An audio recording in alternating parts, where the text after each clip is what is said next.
Oh, hello, and welcome to DAC Palace. It's a late watch along here. It's between Ipswich Town and Manchester United in the Premier League. Thank you very much for tuning in. Welcome to DAC Palace, a watch along.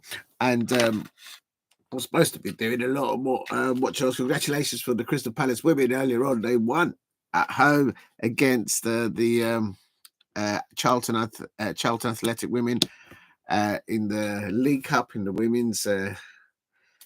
Competitions there, and but yeah, I just about made it for this one. But if you are new, please subscribe at Diego C Palace and hit a like if you can as you enter the stream. And yeah, congratulations to Laura Kaminsky and the Crystal Palace women players.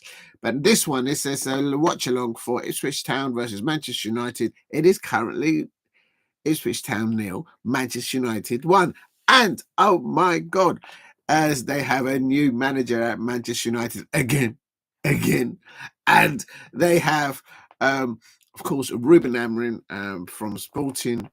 And this is his first match. Of course, he's not at home. It's at Portman Road. Ipswich Town, a difficult place to go in this particular weather, in any particular weather, I have to say. And I haven't been to that stadium. It's one to do my pencil list.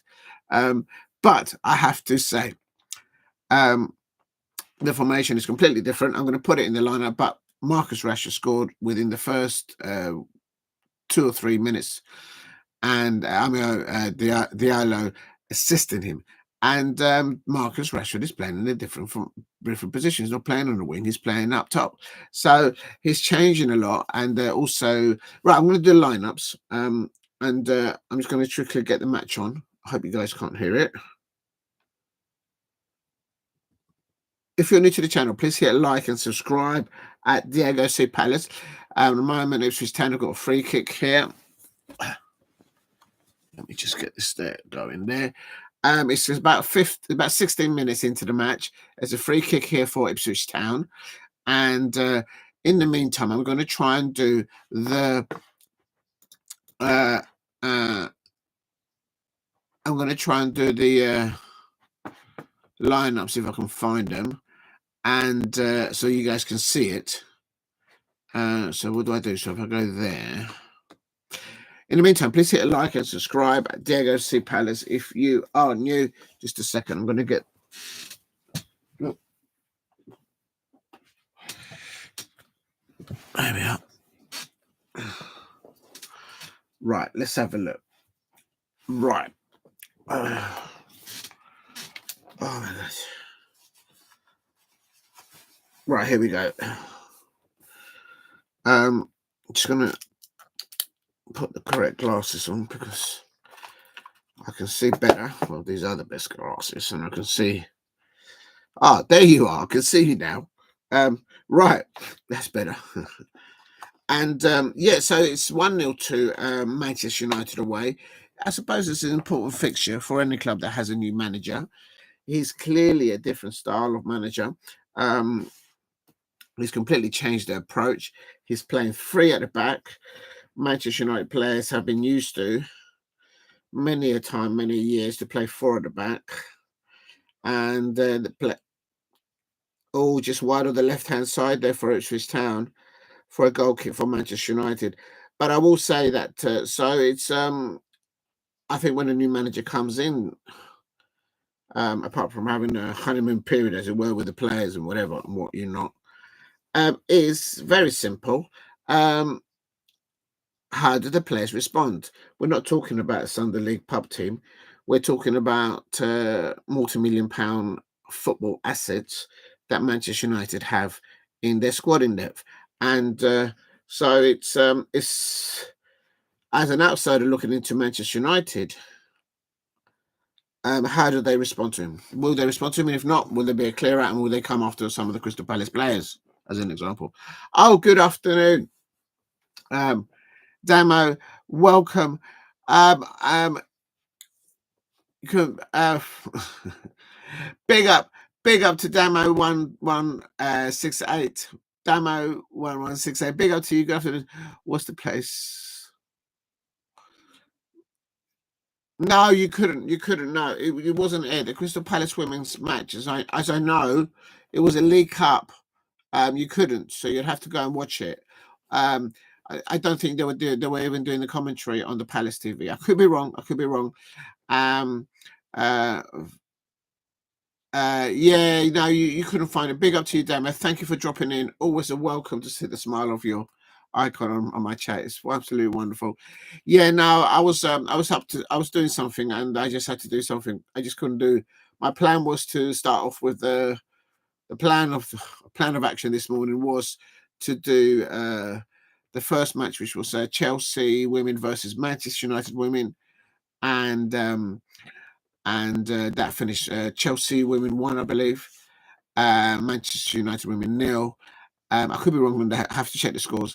And this is how far behind I am. But I do know the Crystal Palace women, they won 2-0, 2 early goals in the first half. And I'm absolutely buzzing to hear that Laura Kaminsky is progressing into the next round of the League Cup. And very well done, Laura Kaminsky. The work. She's a fighter. They'll fight for each other. They'll fight for her manager. Those Crystal Palace women will not give up.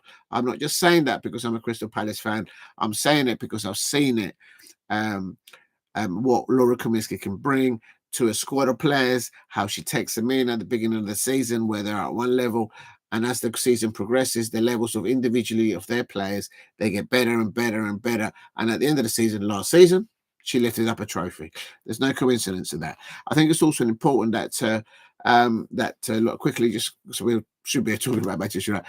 I think it's important that that they still are able to compete in other competitions in the women's fixtures this season, Crystal Palace women, because it enables the squad in depth that Grace William is the head of women's football at Crystal Palace.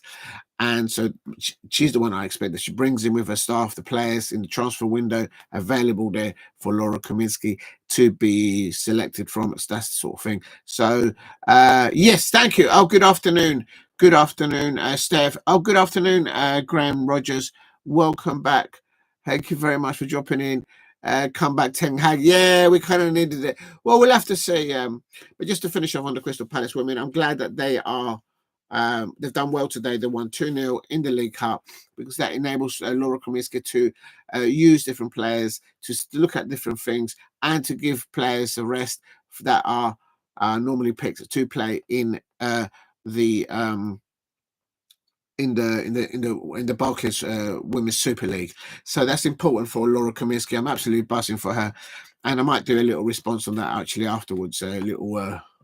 Respond to that. If you're new to the channel, please subscribe at Diego C. Palace. And yes, we could deal with when Crystal Palace, we got 6 points of Manchester United last season, and we went up to Old Trafford with Roy Hodgson had over I think it was 7 first team squad players injured, and we had over 11 players injured overall in the squad, and we still came back from Old Trafford with 3 points. And in later in the season, Crystal Palace men, they won 4-0 with Oliver Glasner. So we took 6 points. So let's see what happens this season. Yes, correct. 1 to the Chelsea. Yes, well done. The Chelsea women, the squad in depth that Sonia Bombasta has at Chelsea is very good indeed. For the next 100. No, that's not happening, Steph. No. You don't understand. You've not actually had look into my eye. I'll tell you, it was a bit early for that, but I'll see you later, as you say. It's Laura Kaminsky. The next time we fight, we face the Chelsea women. That will be later towards the end of the season, and Chelsea women will be concentrating in the Champions League, no doubt, because that's the one that they haven't won. And you'll see the Crystal Palace women will prevail. I'll start it, so I'll say it again. Will prevail over the Chelsea women players because the Crystal Palace women have the best colours and the best team in London. There. So big up to you, ST. Thank you for dropping in. You're bored of winning. Oh my days. This is the jamminess of see, you got me going already. You've got me going already. And I haven't even taken a nibble on my din-dins here. Look at that. Look at that. You've got me going, and I haven't even had a little bite of my food just yet. Unbelievable scenes. Unbelievable scenes. If you're new to the channel, please hit like and subscribe at Diego C. Palace. Right. Going back to what we're supposed to be doing today. This is not going to script. It's supposed to be about Manchester United, their new manager, and Ipswich Town. Oh, actually, we need Ipswich Town to drop points and get an inferior match difference. And what it is, as a Palace fan, and what they've done to me, I'm relying on other teams to drop points. And so we need Ipswich Town to not just lose, we need their goal difference. Let's have a look at the tables quickly. And as it stands, Ipswich Town are on 8 points, the same as us, but they're on -11. Maybe they haven't updated it. So there you go. We need them. And of course, Southampton lost today against Liverpool. Well done, those Liverpool fans out there. You did not bottle it. Unlike those Bournemouth fans that couldn't find a way to win against Brighton, Hove and Albion. I mean, complete bottle jobs. Complete bottle jobs. Any Bournemouth fans out there, bottle jobs. Anyway, so and here we go. Ipswich Town. If they, yeah, we look, I don't like. I felt twice in my life being relegated twice. I'm not going for that for anybody, but I'm just being logical from a status point of view. Only my Palace to start picking up points, and the teams around us to drop points. So Wolverhampton Wanderers getting that 4-1 win yesterday. They've gone into 17th place. I didn't expect that. But Crystal Palace are in 18th. We're in the bottom three. So we need Ipswich Town to get a worse goal difference.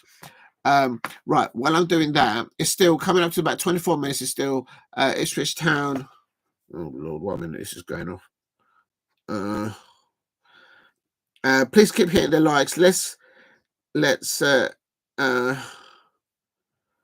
and get 10 likes tonight if you can. And if you can, I don't know what's going on here, to be honest. 1 minute. Oh my days. Right, we'll leave that there for a minute. I'm going to try and get to. Oh no, I've just lost the stream. Oh, why did I do that? What do I do? Go back? Oh, okay, got it. Oh, don't panic, Mr. Mandarin. Thank you very much for those of you who tuned in and are liking the stream. I haven't done the lineups because I was late. And I was just doing the preparation of my dinners. I haven't had anything to eat this year, so it's been mad, absolutely mad. But anyway, but I just managed to get at least one. Yesterday I did loads of live streams, so thank you for everyone there who dropped in. It means the world. Believe me, it does. Thank you very much. I take my hat off to you. I'm not going to chew my hat for you lot, but I'll take my hat off to every single one of you. Thank you very much, including those who watch on playback as well. The numbers are actually creeping up, and it's yeah. Oh, here we go. Hello. There's a foul here. There's a foul here on the edge of the D, on the little D of the area. Oh, I'll tell you something. Ipswich Town. Well, obviously, the first 5 minutes, Manchester United were just all over it. They're playing in a new formation, and I did say I was going to do the lineups, and I haven't done it. Absolute useless. Right. So let's get to it. Stop pouncing about. If you're new, please hit like and subscribe at Diego C. Palace. In the meantime, I'm just trying to get the lineups. I had it here a minute ago. Oh, Lord.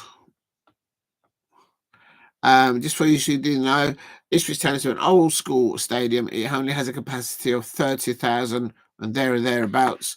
And I haven't been there. In that neck of the woods. I haven't been there. I don't know if I went there in I might have gone there. No, I'm confusing it with other one from that area.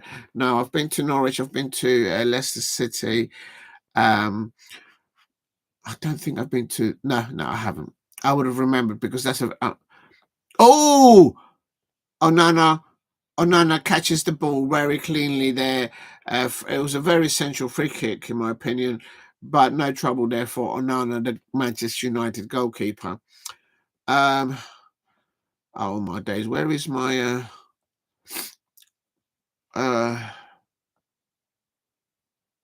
okay, I found it. I'm there. Oh my days, I found a thing.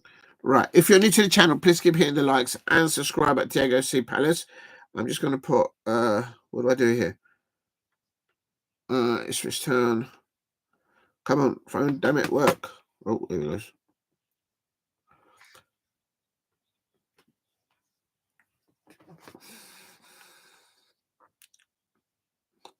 Oh. And oh,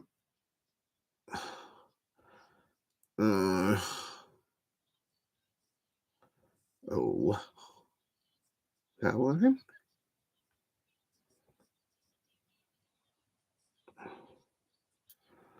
Right, I'll let that go over there. Whatever. I'll leave that there. Right, let's do the lineups. At the moment, it's still 0-0. The first 5 minutes, Manchester United, of course, just started out of the blocks like Usain Bolt. And with Marcus Rashford not playing on the wing now, he's playing in the number 9 role up top. And he's completely transformed the lineup. I just had the lineup and it's disappeared again. This is so annoying. Okay, it's gone to the other page now. Oh, God. I'll share with the ball. All right, here we go. Right, I'm going to quickly do the Ipswich Town lineup first. Do you know what? I'm going to do it all together. Oh, my days, this thing. Ipswich Town.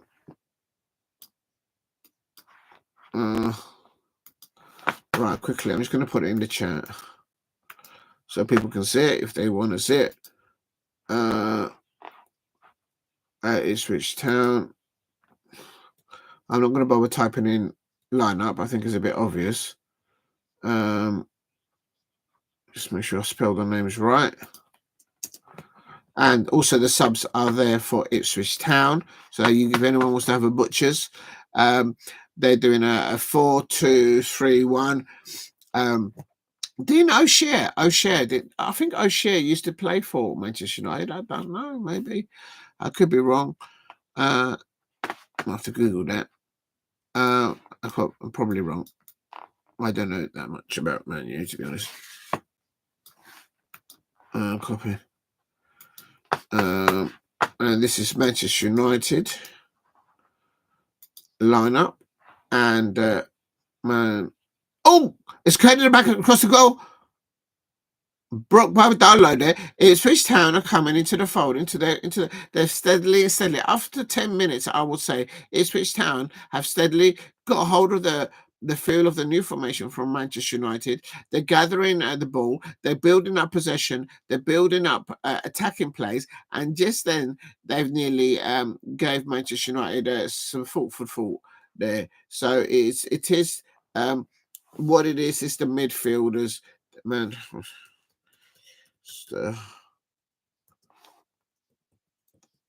Manchester United. I don't know if Ed Sheeran is in the building. He is a Ipswich Town football fan. I don't know if he's in the building, but if it is, I think they're all trying to sing the Ed Sheeran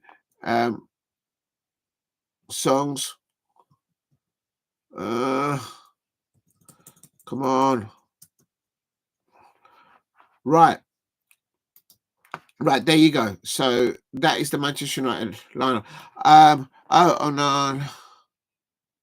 Oh, thank you. I'm doing this so slow. I can't even manage notes. Everything. Thank you. What was that? Onana, the lit bananas. Thank you very much, ST. Oh, you're a legend. I didn't even see that you've done that. Oh, you're a legend. Brilliant. I'm running so slow, I couldn't even notice it. Unbelievable. Absolutely useless. And it is Casemiro there and Rashford there. So basically, if I can just read what STE has done. And I'm going to clip you. You've done the lineup for, as a Chelsea fan, you've done the lineup for Manchester United. Now I'm gonna hold that as a receipt. I really do. Thank you very much. That's amazing. And here it is. Here it is. It is. They've got right. So in the pivot in the midfield, Casemiro's not starting with Zerkzee. So I think that's Ugarte. I think that's how. What's the previous? Van der Gaal, not Van der Gaal. The previous interim manager for Manchester United. He started Casemiro and Ugarte, I think, in the pivot. Now, the new manager here for Portugal, from Portugal, Ruben Amorim, get his name right. Oh my days! Manchester United fans out there, you keep changing your managers all the time. I mean, this is like keeping up with it. Real talk. Anyway, so Ruben Amorim, he's gone for Casemiro and Eriksen in the pivot there in the midfield. He's playing them in front of a three at the back with Diogo Dalot, Evans, and De Ligt. I've never seen that back three before for Manchester United. I don't think I have this season or last season. I've never seen that defense lineup before. So he's seen something in training with his new coaching staff that have come over from Sporting, and this is building blocks of what he's doing to build a new identity of football style. Here goes Manchester United. Oh, Garnacho's gone down easily there for me. Too easily. That's not a foul. But anyway, so Ruben Amorim, he's gone for now, of course, in goal. That's no surprise to me. Diogo Dalot as the right back, Evans and De Ligt. And what this enables him to do is to try and give a new foundations, a new identity of how he wants his squad of players, in case, of course, this is Manchester United, to build upon. And that's where he's building it. And the players, again, in front of that back three, he's gone for Casemiro and Eriksen. He's gone for experience. He's gone for experience. And because I think that's what he's done there. It's a very vital position in those two there, the number 8 there as well. So, and either side, what he's doing is he's got Diogo Dalot on one side, and he's got Mazraoui on the right, on the right hand, no, on the left hand side is Mazraoui and Diogo Dalot on the right hand side. Now, when they're in the defensive mode, I expect that Ruben Amorim will ask one of them, or perhaps even both of them, to just track back. So in essence, it becomes a 3-4.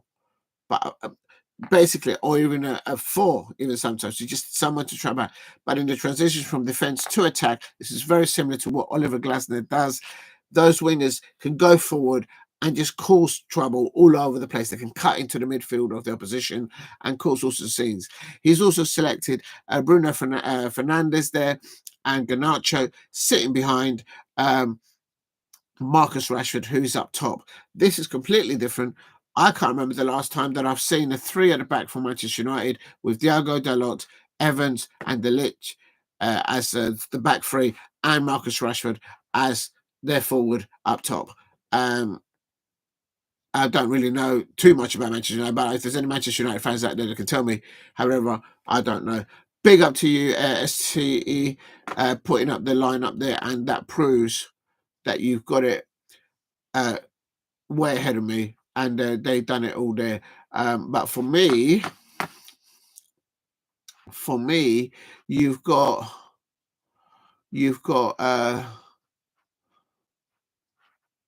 yeah, and so it'll be interesting to see how it goes. Oh, did I do the subs? Yeah, I did the subs, right. So I've done this as subs. Also, I'm going to put on here for a new one quickly. It's coming up to about 38 minutes off the lineup. And right, let's have a look. It's a free kick to Manchester United. I'm going to see if I can get another view of this, if I can. Manchester.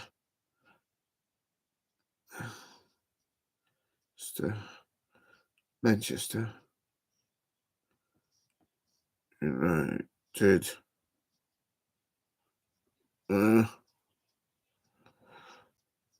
Oh shit! I hope this doesn't. I don't think you guys can't hear this. Where's my headphones set? I've got to make sure I've covered this. Otherwise, if you're new, please subscribe at Diego C. Palace. I'm going to have to put this one on here, I suppose. Oh, let's put this on here. Is that right? Here we go. I've got a better one. There we go. But I am a little bit behind with this one. I'm on just approaching 39 minutes. So I'm going to stick with this one. I can see a lot better with this one. If you're new to the channel, please subscribe. It is Ipswich Town 0, Manchester United 1. Here's Ipswich there on the left-hand side. Oh, Diallo's bad defending from Ipswich. Oh, my God. How did they not score? How did Ipswich Town not score? He just pocketed Diogo Dalot there, the right back for Manchester United, and he cut across in the midfield.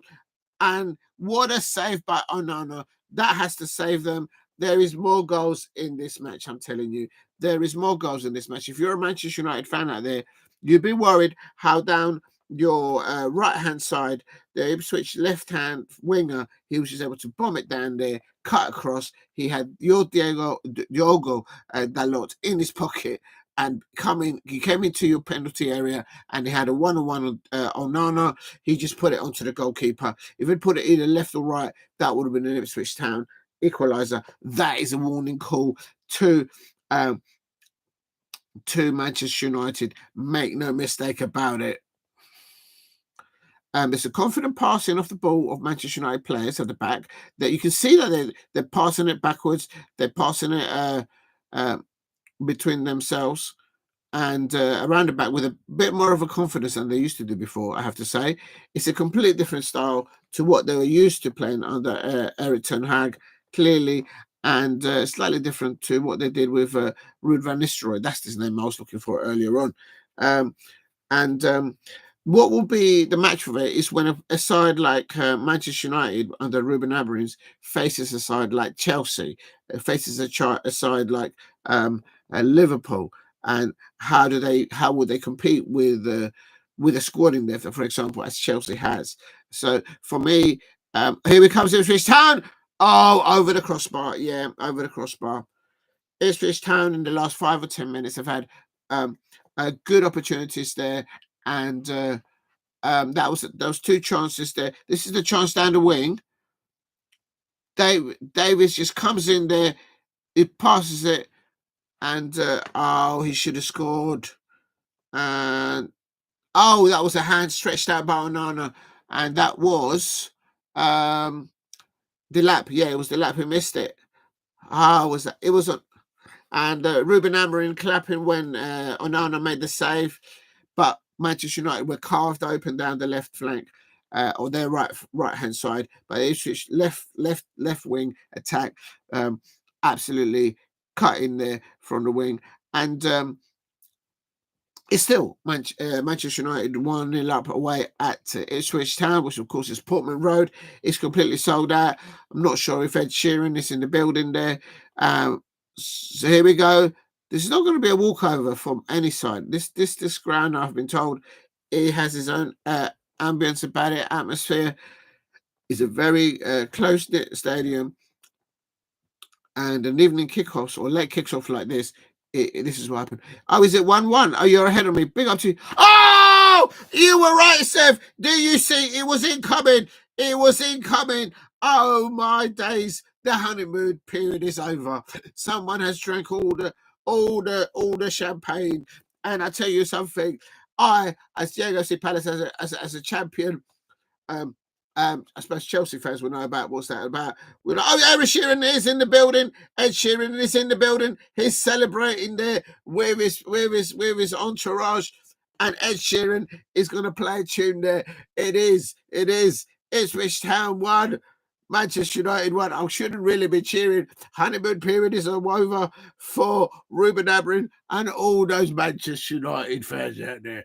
I tell you that much. Let me just have a little nibble at this, or shall I say sip?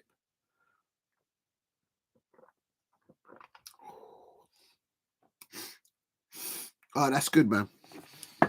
That's good stuff. And Ruben Amorim there has conceded his first Premier Premier League goal as Manchester United manager. He couldn't last one half with this luck. What a corker. What top bins on the left-hand side. And I'll tell you something, there is no fear. There is no fear of any team facing the likes of Manchester United these days. I think it was Roy King that mentioned it, not this season, a few seasons ago, and he keeps repeating it. People are not afraid of playing Manchester United, whether they're playing at Old Trafford or in their backyard. And there is an example of that. A young Ipswich Town player, Hutchinson. What a beautiful left foot there. Comes in across there and then hits it in top bins and top left-hand corner. Onana has already made one world-class one-on-one stop off Delap. And about 3 or 4 minutes just before, but I can tell you this much. I said it to you, and I'll say it to you again. I tell you this much. Ruben Amorim there, it is not the style of football that he's got a problem with. It's the squad in depth that he has before him. They're technically not at the levels that maybe he expects them to be. And Ruben Amorim is walking up and down his touchline. He's looking down onto the grass. He's thinking, right, he's off. I'm thinking, no, I'm bringing half of my players from Sporting. Real talk. There's a competition between Chelsea fans, Manchester City fans, and especially after what they're going through, and for Manchester United fans now, for that striker at Sporting, the youngster that can't stop scoring there, Gurok, I can't remember his full name. And so he'll be wondering, oh, big ups, good afternoon, Steve. Thank you very much for tuning in. What? I can't complain.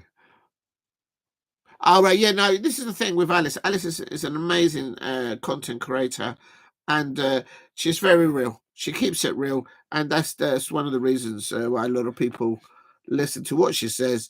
You can't, and also not just Alice. Steph St in the chat has said, it's all over for that.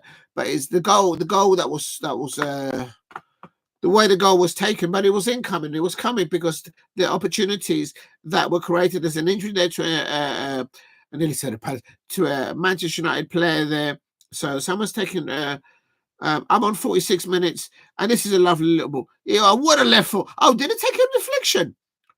I think it took a deflection. Let me have a look. I'm looking at the replay of the goal. No, there was no. I don't know if it hit the head of one of the defenders. Oh, what a beautiful goal. What a left foot. I knew it was a left foot. What confidence for a young man like Hutchinson, for Ipswich Town, to be playing at home. He says, Manchester United, he doesn't make no faults. I missed the Liverpool-Southampton game, Steve. I do apologise. Something came up and I could just about made this one. And Steve, look, I've not even had time to have my din-dins. Look at that. Look at that. Look at that. Look at that. It's absolutely ridiculous. And but thoughts on Liverpool? Yeah, I don't know. I know that Liverpool won just about. I think it was 3-2 or something like that. I might be wrong, or maybe it was 2-1 or something. But I know Liverpool won in the end. That's all I heard. Yeah, she was right. This is what. Thanks for pointing that. Says there. Yeah, Alice would say that because the thing is, it's I'm a neutral, and I could sense it that they were coming. I said that the first 5 to 10 minutes, Manchester United started out of the blocks. They scored, but they couldn't build on that momentum and sustain that press, that intensity. And at home, Ipswich Town players in that 33,000 or of home fans with Ed Sheeran supporting and ding-a-ling-a-ling and doing his song in the background. Ed Sheeran, how do you fight against that? Real talk. Oh, Delap is into one. Delap is fighting. There. There's a fight there with Delap and one of the Manchester United players there. That's what it's all about. This is what it's all about. They're not actually fist fighting, but it's just chest on Mazarui there. And Bruno Fernandes has gone over to Delap and says, look, what were you trying to wind him up? And Delap knows what he's doing. And Delap is just giving him a bit of a bit of shoulder, a bit of there's a little push with the shoulder, and here it's like, yeah, it's just a little push. It's just a little push. It's football. It's contact football. And he goes, what are you pushing me for? And he says, it's all kicking off. It's all kicking off. fiery intensity, even when the ball's not even there. They're pushing each other off on and off the ball. So a great first half. And there goes the whistle for half time. And Ruben Amorim has had his new squad of players. He's a good start for Marcus Rashford, solid performance from him. But with Manchester United fans out there, this proves that they threw Eric Ten Hag underneath the bus. I don't know why they didn't consider keeping Ruben Van Nistelrooy.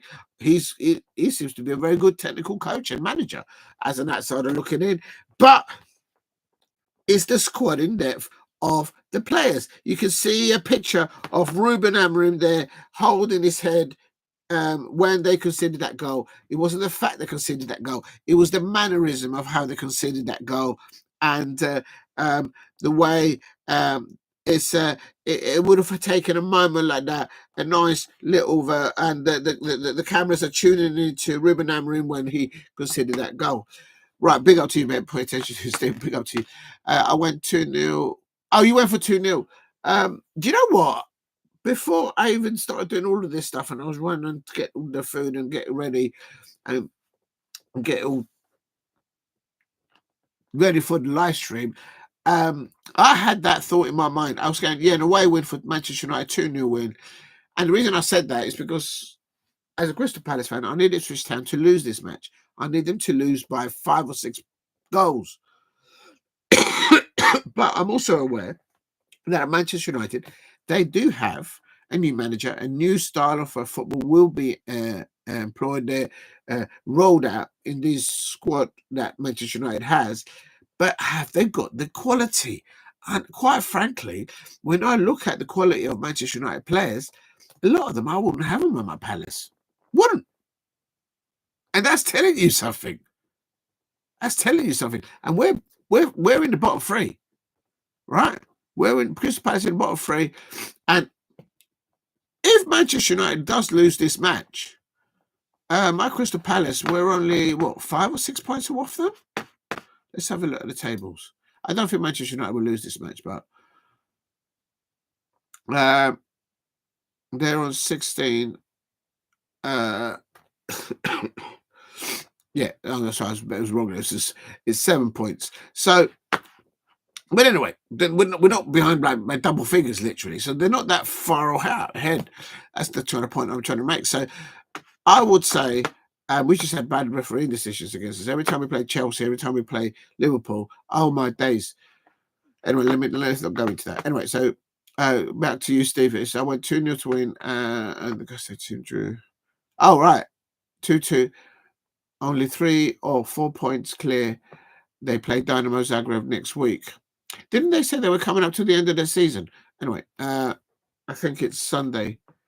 Could be the same as Liverpool, City, and Karabakh, and next should be good. Right, so then that must be in the... I'll have to watch that in the...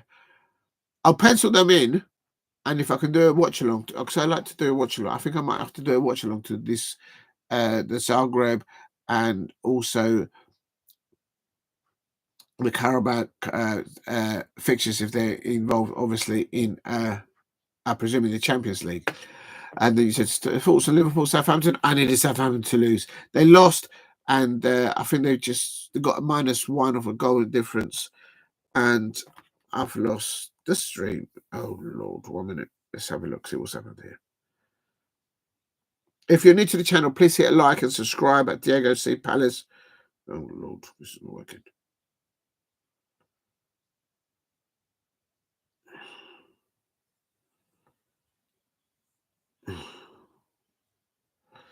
Right. I'll do that for now. I still have time. And then I was thinking, could that be a goal that wins Manchester United the game? And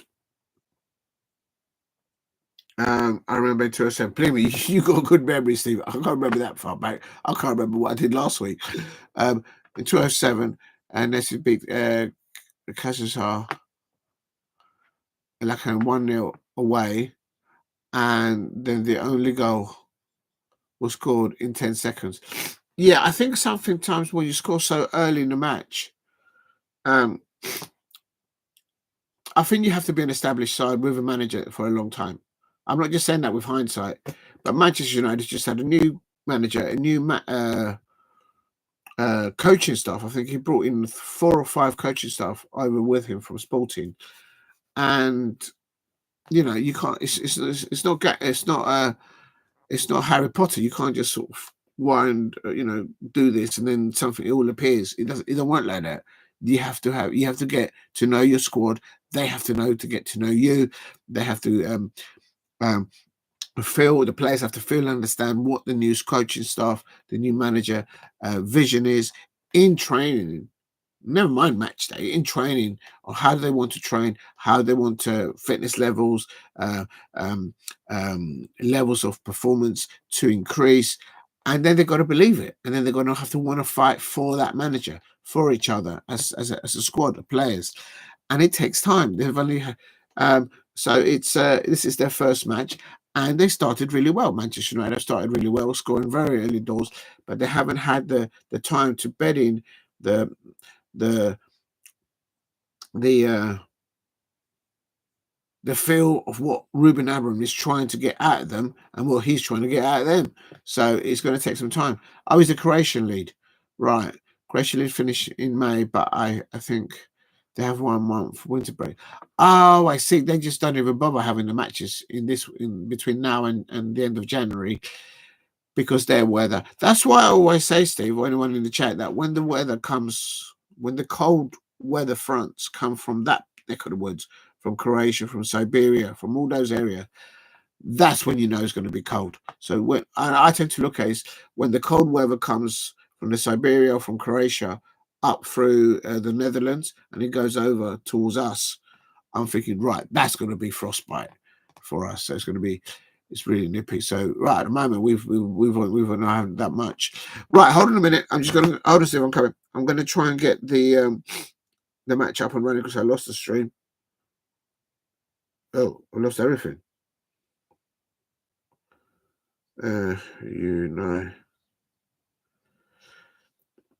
Right, let's try that one again. It probably won't work now. Jinx it. But in the meantime, please hit a like and subscribe at Diego C. Palace. It's still half time. It is Ipswich Town 1. A wonderful taken goal for Hutchinson there with his left foot. Top bins on the left-hand side, assisted by Burns. But I tell you something, just before that, about 2 minutes before that, 40 minutes, I would say, the Ipswich Town striker Delap had a one-on-one with Onana. Onana doing a world.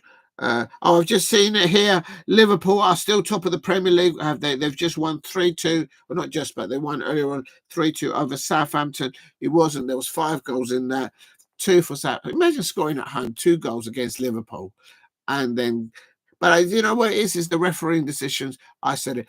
I saw right in front of me Virgil van Dijk grabbing hold of Mark Gahey's arm in the penalty area, in his Liverpool penalty area, while Mark Gahey was trying to get to the ball, and the referee, the numpty, he says no, they weren't interfering with play, so it's not a penalty, but he was allowed to grab it. So I'm just thinking, Crystal Palace players, next time you're in the positions, when next time you're in your penalty area, if you see a player that's not interfering with play, just grab him and pull him down. Doesn't matter. It doesn't matter because it doesn't interfere with play. It doesn't matter. That's what the referees are doing. There's a rule that referees do with Liverpool fans, and there's a referee that we get as a Crystal Palace fan. I say no more. And it will surprise me. That's what's happened at Southampton, at St Mary's. That when you're down there at the bottom of the table, those type of decisions go for the clubs like Liverpool. And if there's any Liverpool fans out there, if you can counter that, then do so. But I'm just saying to you, that's not how it feels. That's how it was. Real talk. So, but Liverpool. With that said, I did want Southampton to lose because we need the teams around us to drop points. So there you go. I shouldn't really be having a pop at Liverpool fans, but that's how I see it. That's how I see it. I'm just trying to be real about it. Right, what else have we got? Oh, 1 minute. They're still doing a half time there. It's still half time at Portman Road. Ed Sheeran. You know what Ed Sheeran to do? Ed Sheeran should do a half time entertainment That'll be a box set. Can you imagine the man that will probably sell out more than the match itself? Please keep hitting the likes. Actually, while we're at half time, and if there's anybody out there, I'm going to have a little nibble because I had some wonderful food prepared, and I have not even had the time to have a little nibble. And not my fault. It's the fault of Steph and the people in the chat there. I've already started on the cranberry juice and the cranberry sauce, and I don't normally do that until well into December. But yesterday I did start with it because I've got a bit of I always only have cranberry sauce in December, but I've started a bit early this year. And that's what happens when you are a Crystal Palace fan. You're oh, I better put something on, I suppose. Oh Lord, I haven't got a.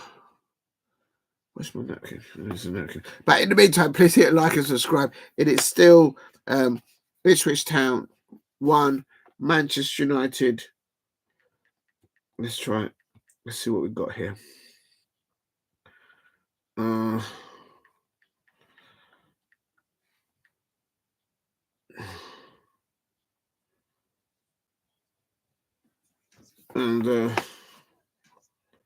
right, hold on a sec. Right, I'm coming to you, Steve. 1 second.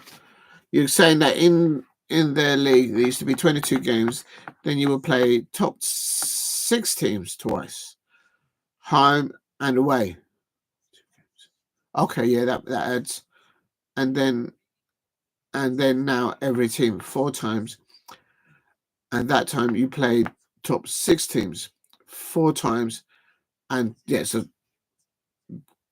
teams at the top and the bottom teams. Where is that? What league was that then? That's Inter Baku on the 25th of December. What country is that then? What league is that?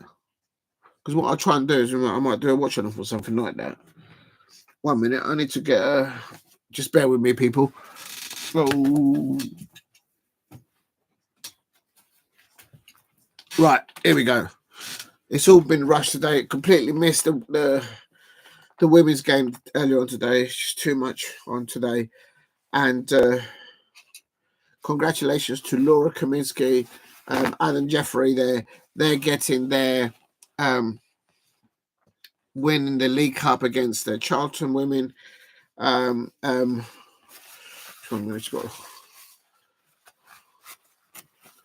Big up to you, Steph. No, I wasn't at Selhurst earlier. No, I wasn't.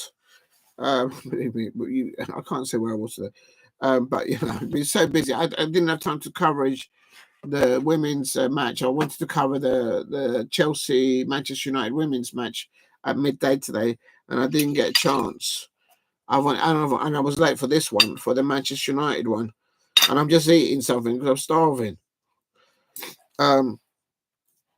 And I hope I don't make all of you starving out there, but never mind.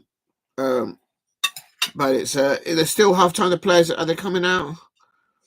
No, it's still half time. Right, thanks for that, Steve. I'm gonna Google that, and if I can do a watch along for one of those matches, I'll try and do so. Definitely, that's penciled in. Thanks, Steve.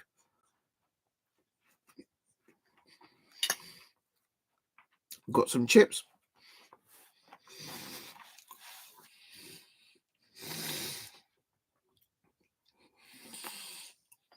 Oh, that's brilliant, Steve.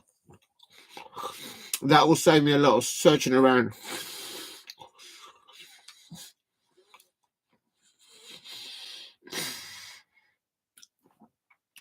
Right, I'll search that around because it helps.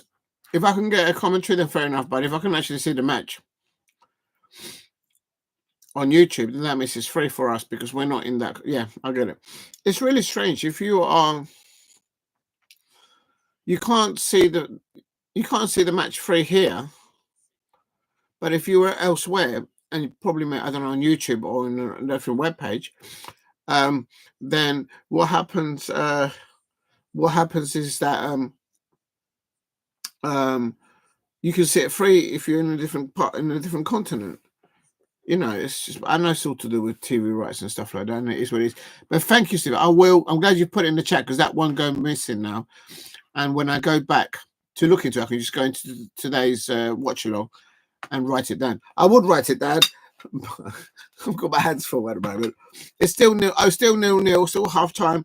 The players are still coming up. Lovely little attacking football there on the right hand wing. They're just watching the replay for the Manchester United opening goal there for Amorim's honeymoon period at the as the Manchester United as the Manchester United managerial role that he has there. But as I said, it's the squad in there, the quality that they've got. Thanks, Steve. Definitely. And what's this? Is Steve said, "Oh, you Jehovah's." No, I was busy. I was busy doing things. Look into my eye. It's Chelsea fans. I tell you something. You wait and see when my Crystal Palace men and when my Crystal Palace women face them in the league. We're going to put them in their place. Real talk. Real talk. I'll say that.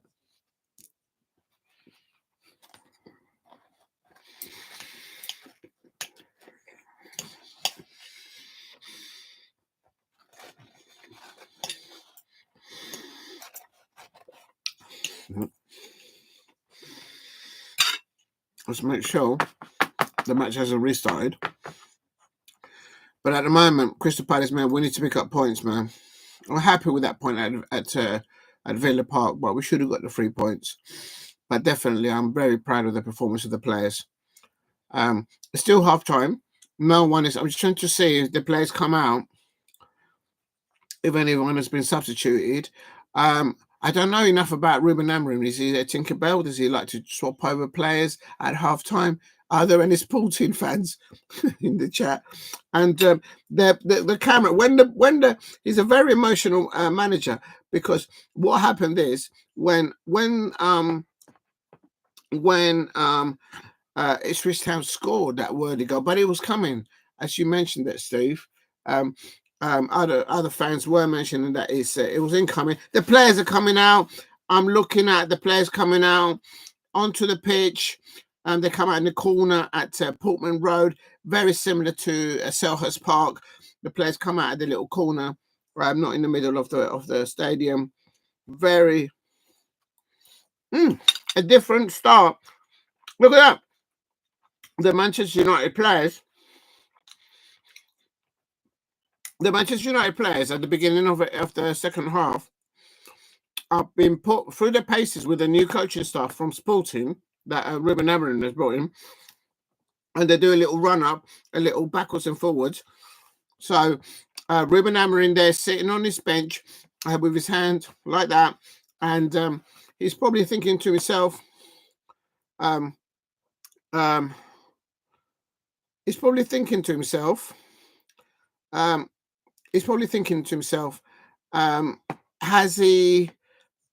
is he asking too much of his players as he's just come in and show you watch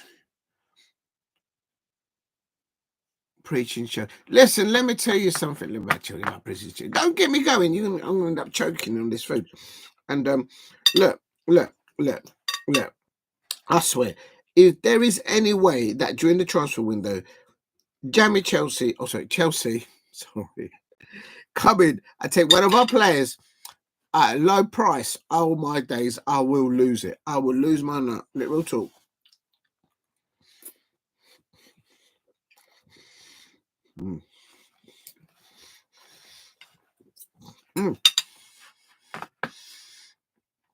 We're back underway here.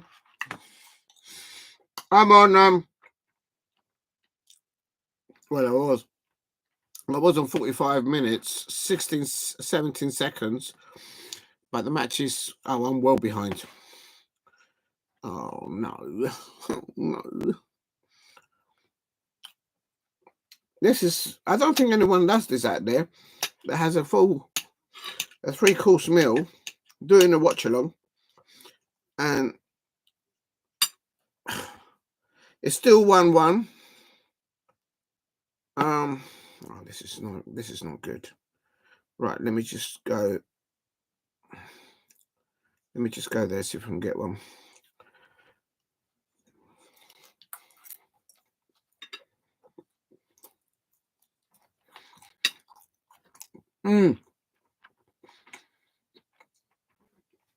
Right, here we go. We're back online. I have to put like a 20p coin into the machine, and then I can get it. I'm on 48 minutes. I think everyone's about 2 minutes ahead of me. So you're probably going to see it before, if anything happens.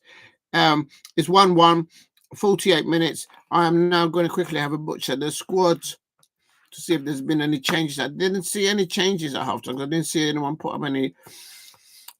No changes and no yellow cards thus far. Who is the referee anyway? It's Anthony Taylor.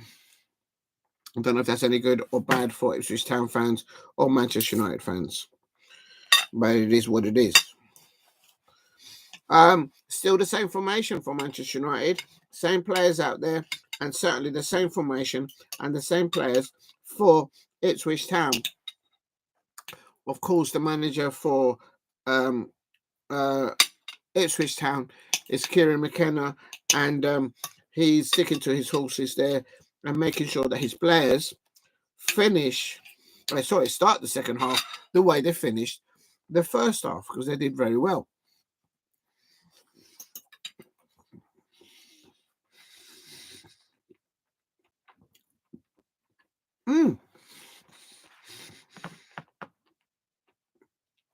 Yeah, that goal by Sal, that opening goal, beautiful.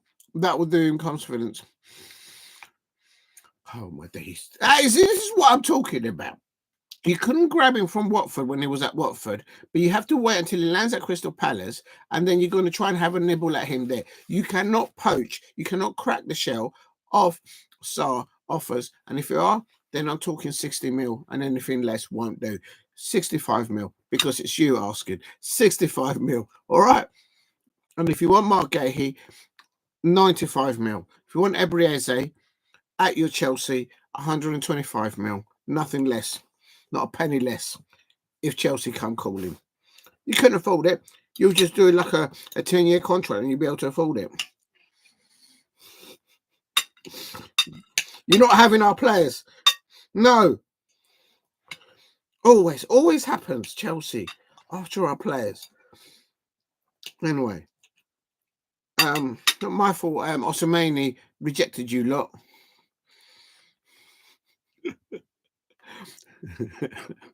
Unbelievable.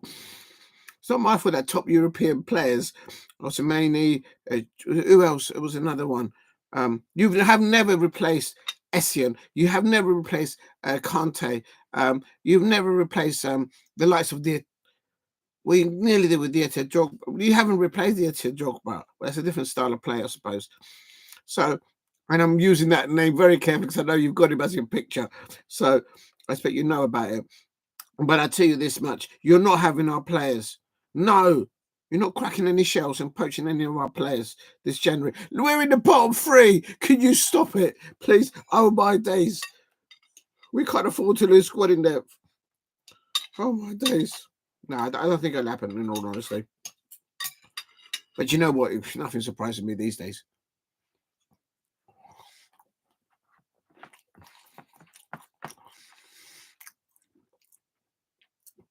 As well as they're up there with Chelsea with the Senegal connection. Do you know what that is, though? Talking about the African teams, in their last internationals, Ghana are not even qualifying. Oh, cross corner in there by Ipswich on the right hand side, and the thing has frozen. What am up here? But Ghana they haven't qualified. They're doing really bad, and also Nigeria. They drew. I think they haven't done too well recently, and usually it was Ghana and Nigeria, well, back in the day Cameroon, setting the good performances. And I don't know. I mean, as I say, I don't know if any of you out there have tried the jollof rice from Ghana, and it's absolutely delicious, absolutely wonderful. But I'll tell you something, they must have gone off with the season in there because their players are not playing well at the moment. And I'm not going to go into the thing between how Nigerian football fans talk about their jollof rice and versus the jollof rice of the Guyana jollof rice, because I'll be setting off all sorts of scenes there, I suppose. But I'm just saying, maybe they need to work on that. You know what I mean? Something's not right there. I watch football fans try talks interviews and the fans and all right, when watching fans. We went to Nigeria. Yeah, there's there's football fans out there that um do I saw talking about when was it? It wasn't last season. It was 2 seasons ago. It was when Patrick Vieira was there. It was when Palace won against Arsenal 3-0. I think it was Mikel Arteta's one of his first teams. So we're talking about three seasons ago. And I met I met Ty and those people. Very we just spoke about football and very gentleman and yeah. So you do see them after the matches sometimes if you want to.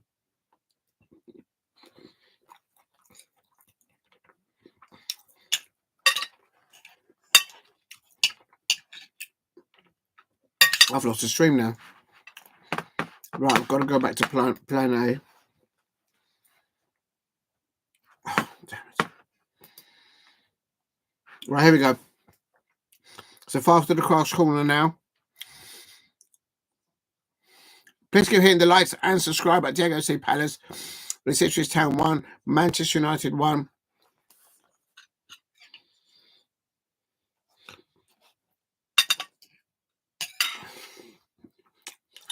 Oh!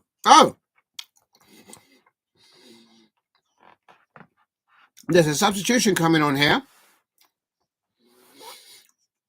Right, so substitutions are going on there. And let me just try and refresh that because oh, please don't lose it again. And yes, I can confirm that in the pivot, if Urugarte has come on for Casemiro. Has he got an injury? This is a good sign.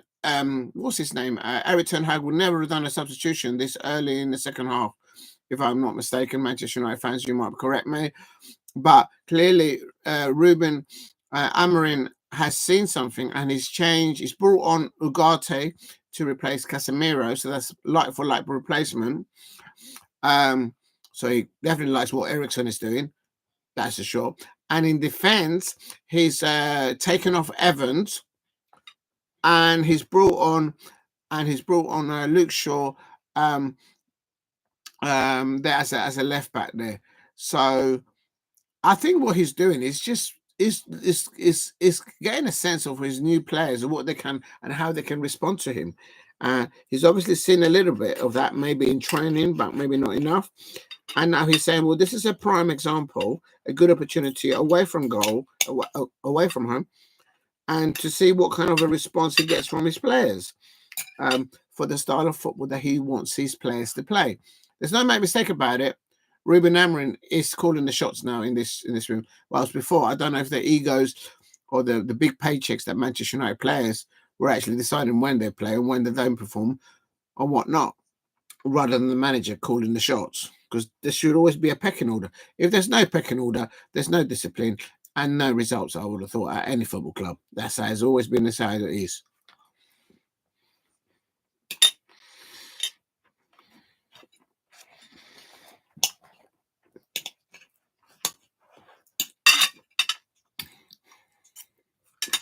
Right.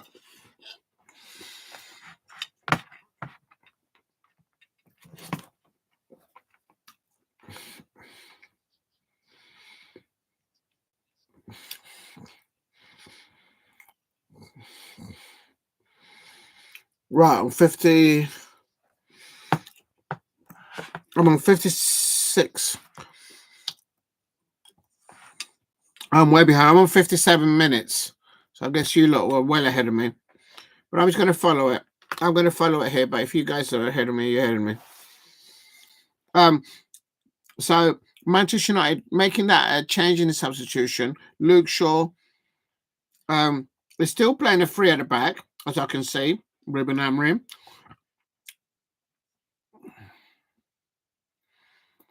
Please keep hitting the likes and yeah, they're still playing the same formation. I'm just double checking the formation from the first off. And good ball up there to the right.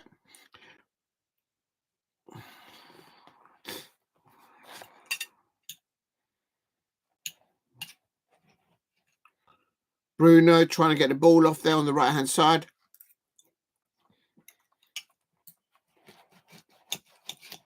Please keep hitting the likes and subscribe at Diego C Palace. It's still Ipswich Town 1, Manchester United 1.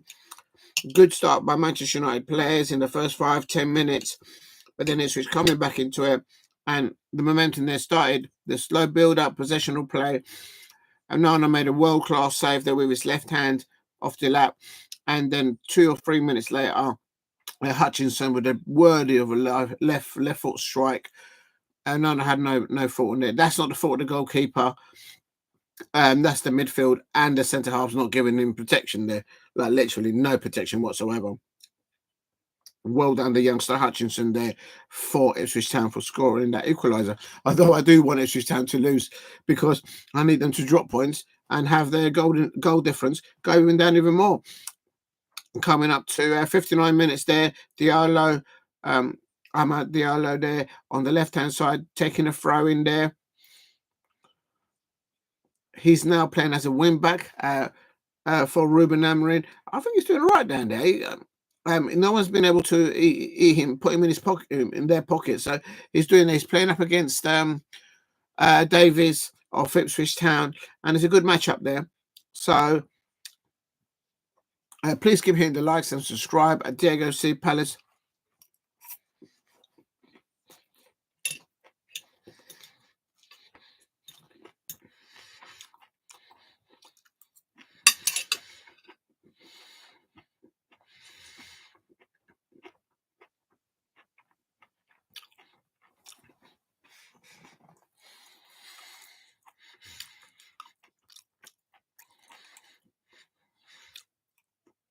Now, for me, as an outsider looking into both managers, Kieran McKenna will be well.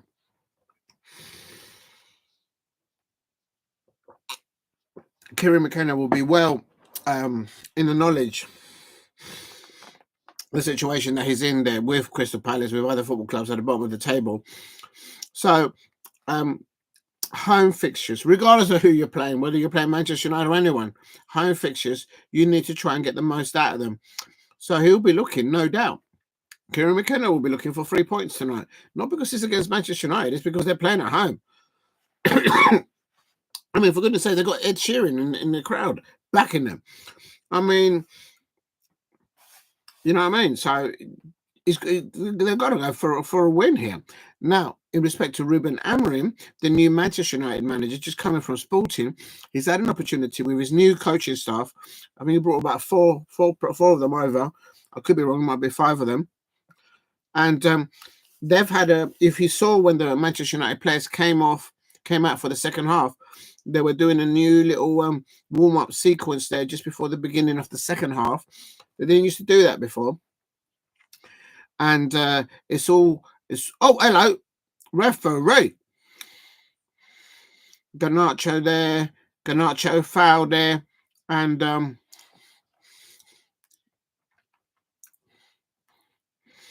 it's just a collision there, nothing nasty there. But that's good defending there from Shaw. And on the shoulder of the Ipswich Town player, the moment that he got the ball, he nicked his pocket and passed the ball back to Onana. So that's very good. That's experience, and I think that's what Ruben Amorim has gone for. He's gone for experienced players to play in key positions with their experience. in essence, playing the players in their best positions. I mean, how difficult is that? But as I say, the Kieran McKenna is in with us talking. He's talking to one of his. He's talking to Clark. I don't know which one of the Clarks. There's two Clarks on the bench. But Kieran McKenna going over to his substitute bench and he's having a word. And here's Manchester United on the break on the left-hand side. He's he's pushed it too far out. And there is a strong wind in the stadium. So you can tell, because if you look at the corner flag poles, you see how the flag is like wobbling about all over the place. Real talk. Please keep hitting the likes and subscribe at Diego C. Palace. Oh yeah, I was talking about the managers. And as for Ruben Amorim, I expect what he will want to do in this first home fixture, first fixture as the Manchester United manager, is not to lose. I don't think he's a type of manager that's used to losing matches. I mean, literally he hasn't lost any matches. For Sporting, I think he played 11 or 12 matches and he won them all, or he didn't lose any. If I'm wrong, correct me. And that's not just in their league. I think that's not even included in the Champions League. Please keep hitting the likes and subscribe at Diego C. Palace. Oh, and Manchester United will take a win now. I don't know. I don't think he'll bring on the striking play. I don't think that's his style. Hold on a minute. The crowd giving Marcus Rashford a lot of this.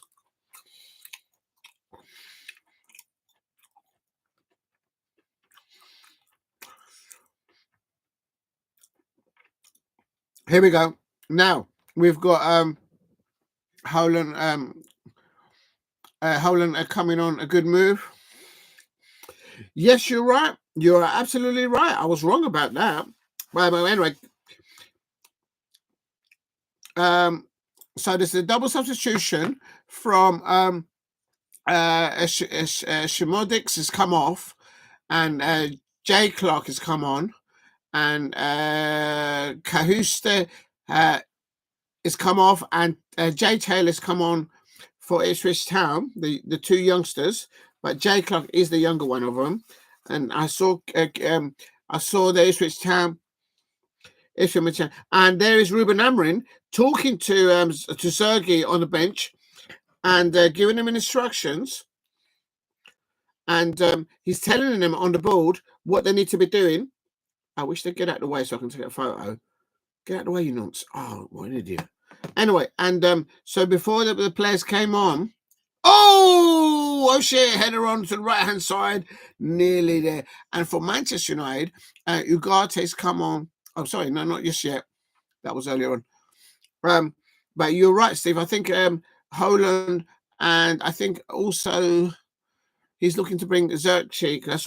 I saw Ruben Amorim on the bench talking to him. And injury there. And Ahmad's been dropped on the floor like he's been shot or something. I don't know what's going on there. What's this? The watch-alongs are good. My favourite Crystal Palace ones since your team.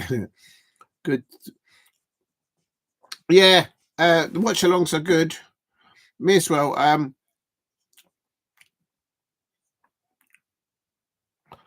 Yeah, that's what I'm doing at the moment, Steve. If I'm not at the game, I will. I'll do the watch-along if I can. I mean, depends what you're up to, I suppose.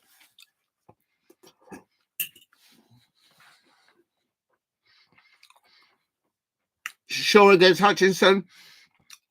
And Hutchinson is not had any space now.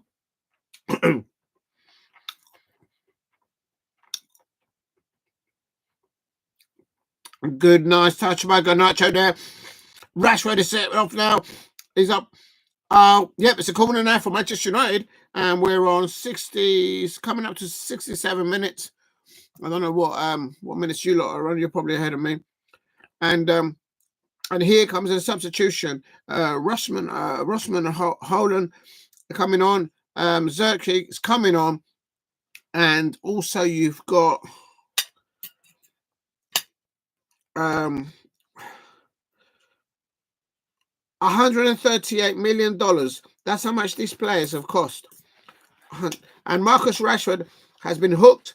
He's walking around. He's been getting he's been given. So what Ruben Amorim is doing by that substitution, he's saying to all of them, you're all going to get a chance to play.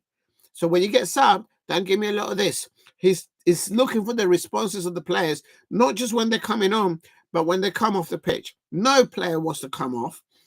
And there's an opportunity on goal nearly for Manchester United following the set piece corner.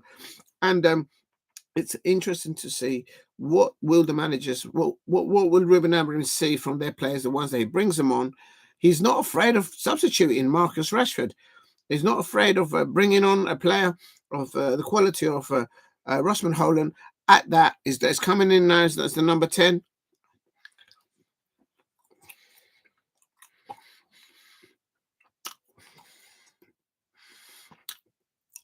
And Xerxes has substituted Eriksen.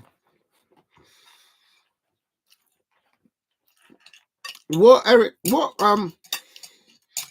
Amorim is doing, in my opinion, as an outsider looking in, is that he's using the whole squad in depth of quality in one match against Ipswich.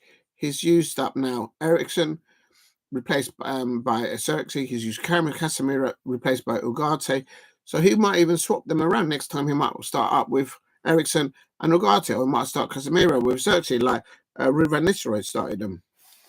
With Manchester United here, and it just brings the hunger out of the players because they want to be on the pitch. They don't want to be substituted. So naturally, if you score goals, Marcus Rashford will be saying to himself, I scored an early goal and it's taking me off. Well, it's because you haven't scored another one. That's why you're coming off. I've got a striker that is not injury. It's not an injury in Rasmus Højlund. I'm gonna pull you, and he's coming off, son. I call the shots now, and that's the mentality that Ruben Amorim, I expect, is bringing into the squad in depth that he has available at Manchester United.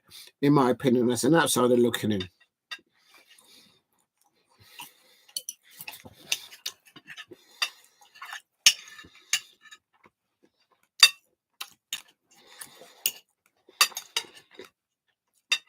With this mentality that Ruben Amorim is deploying on the Manchester United players, what he's doing, he's not allowing them to be complacency, and none of them can have a man because they're all having to go on the pitch.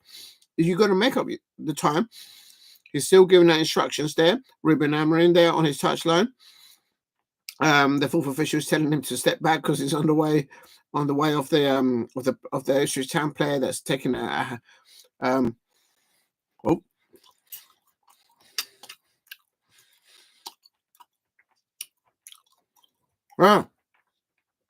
Ipswich Town goalkeeper almost made a mistake. And yeah, definitely. But it's still 1-1. Mondays, I'm busy, but I'm not. Watch Newcastle, West Ham. I'm watching them. Yeah, if I can do it, I will try and do it. I don't know, Steve. But if I can, I will try and do that. I think it's at 8 o'clock or it might be 7.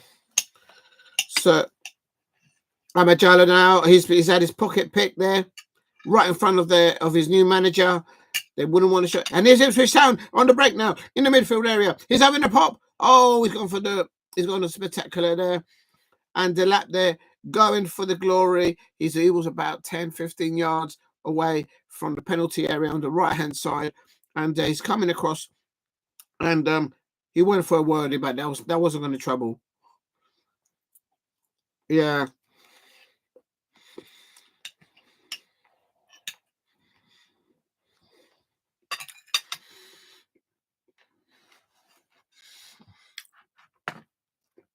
Still, Ipswich Town 1, Manchester United 1, and no service up to Rasmus Højlund, in my opinion, thus far.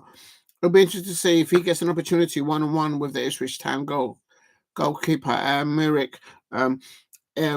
Will he get it over the line like Marcus Rashford did?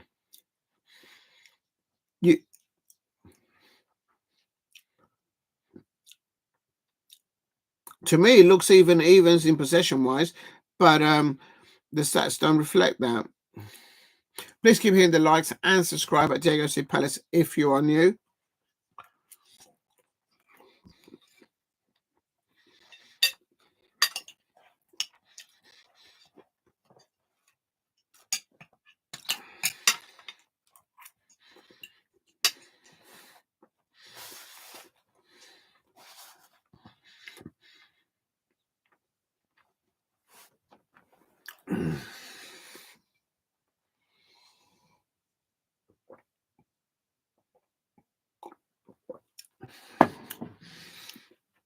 Please keep hitting the likes and subscribe at Diego C. Palace if you are new.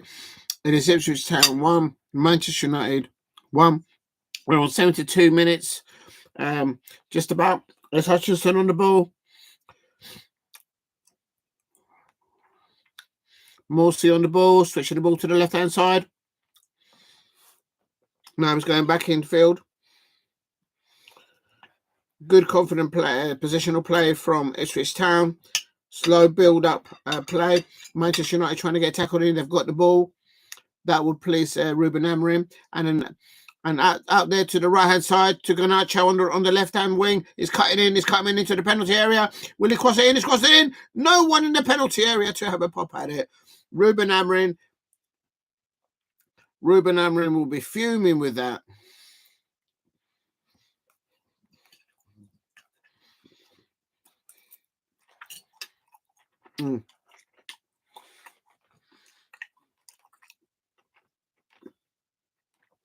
I can see Garnacho keeping that left wing position there because he strikes the ball, he hits the ball with his left foot. So on that left flank, I can see him keeping that place. And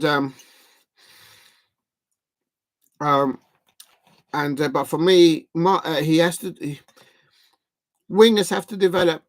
If they're crossing the ball in from the wings, they need to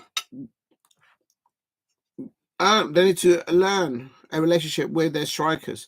In this instance, it's Rushman Holden, and hits Zerke there on the ball. Oh, he nearly got there before the goalkeeper.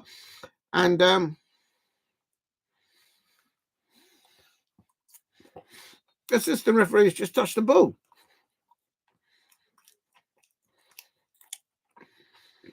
What's happened there? The ball hit the assistant referee on the chest. Oh, I've been told that the ball hit the liner, the assistant referee. It wasn't on the chest. It hit him on the pack there where he's got the communications. But there you go. That's a throw in by Amelia Ahmed. But straight away that's a foul, isn't it? Ken Clark there winning a free kick there.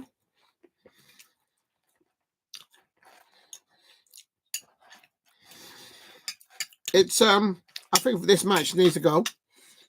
In the second half, it will open it up even more. There's a want and a need and desire, as I say, from both managers to win this match. Absolutely. They're playing at home, Ipswich Town. McKenna there, the Ipswich Town manager, he would want to maximise anything and everything at home during the season because he's down there with my Crystal Palace in the relegation where they're fighting for survival. And Manchester United, the transformation of a style of play, playing three at the back, starting with Evans, De Ligt, and Masuari as a back three.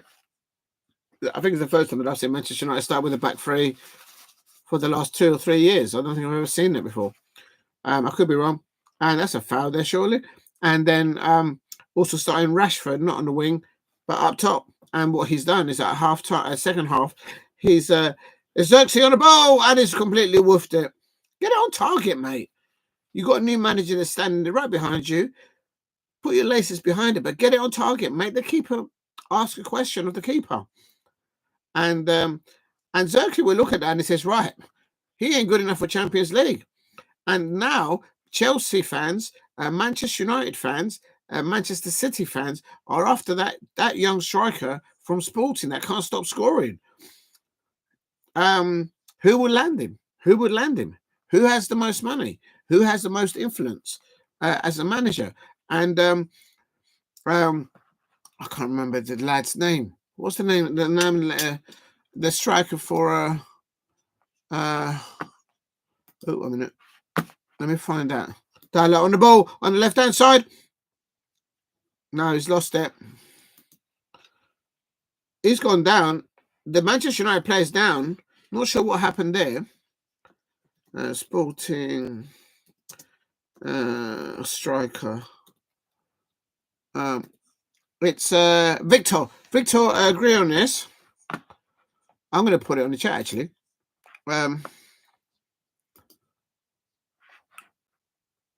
Please keep hitting the likes, and actually, I'm going to put this in the chat actually. Copy, because this is massive. Who's going to get? Okay, that's enough. I've been nibbling too much. Who will sign? It's a free kick for Manchester United. It is a little bit central, and it's about 10 yards away from the penalty area. So so Bruno's over it. So he's been given the job of it. I think Bruno Fernandes is going to take this.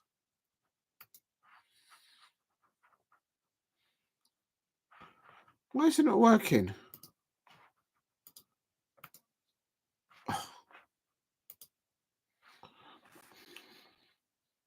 Here we go. I'm going to stay with it. Dailo Ahmad is over it as well. I think Bruno's going to take this.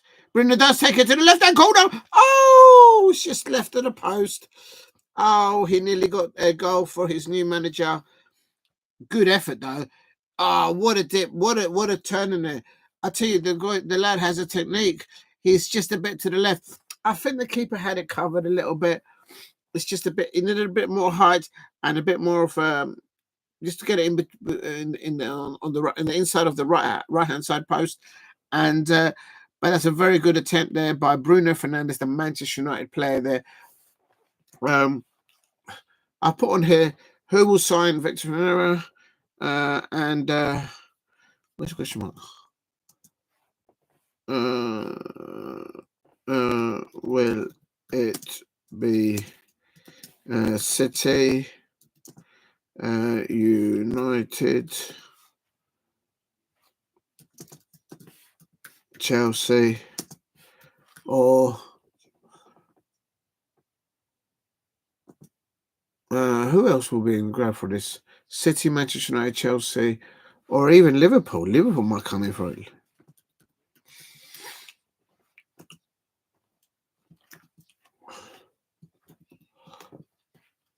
Right, I put it in the chat because I'm actually going to do a stream about that actually, because I think that will open up opportunities. It's goals and goals and goals. I expect clubs who want to go and win Premier Leagues, that won, who want to go and win a Champions League, they want to go and trophies. It's what gets you over the line, scoring goals.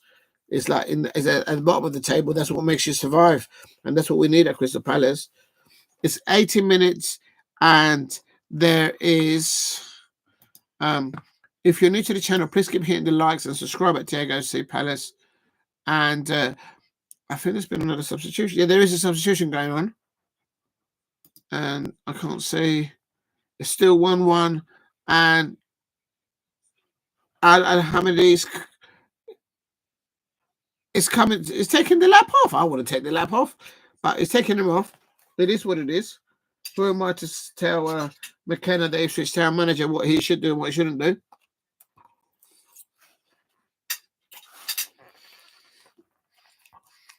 And Chaplin is coming on for Burns.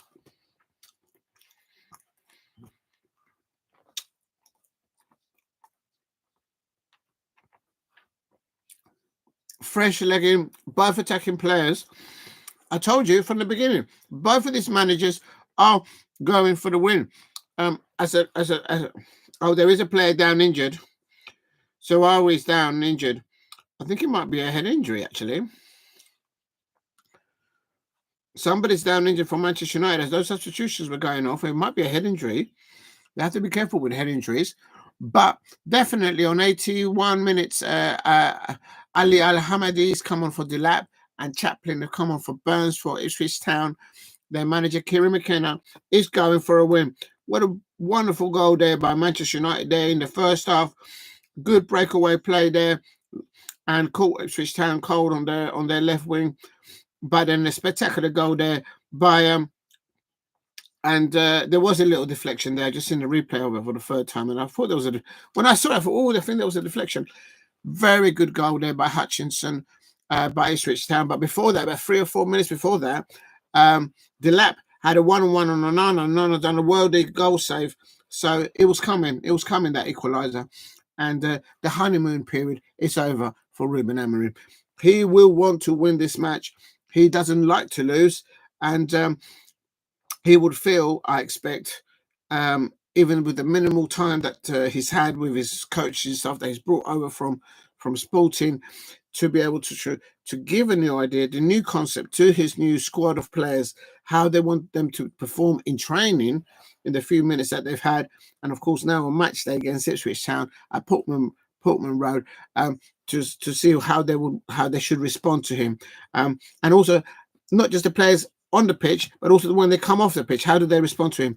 Ruben Holland there doing is on the wing there. This is what Ruben Holland, he just walks back slowly. I thought he was offside. I don't know what this referee's doing. Oh, big up to you, Steve. Sorry, I prefer Ipswich in the league than the stadium. I haven't been to either of them. I would love to go to both of them. It's difficult to get away tickets to those stadiums. They're very small allocations. At Palace, you've got to have names, or the other way is you've got to go to touts, and I just can't be bothered with that.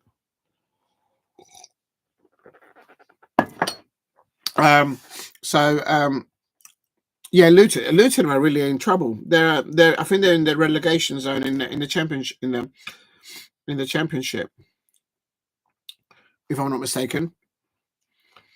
But I don't know how their finances are. Maybe they've got some money, obviously parachute payments. They might be able to buy some players in. There's Garnacho there, ball out there. Oh, to Ruben Holland, but he couldn't find him. I'd like to see a 1-on-1 of Ruben Holland with against the Ipswich Town goalkeeper to see if he can score under Ruben Amorim. If he doesn't score, Ruben Amorim will go to Sporting and get that Victor Gyökeres. 84 minutes I've got here. I don't know what minutes you lot are on. Coming up to 85 minutes. It's a few battles here going in the midfield area now. Ipswich Town putting it back and getting it back to the keeper.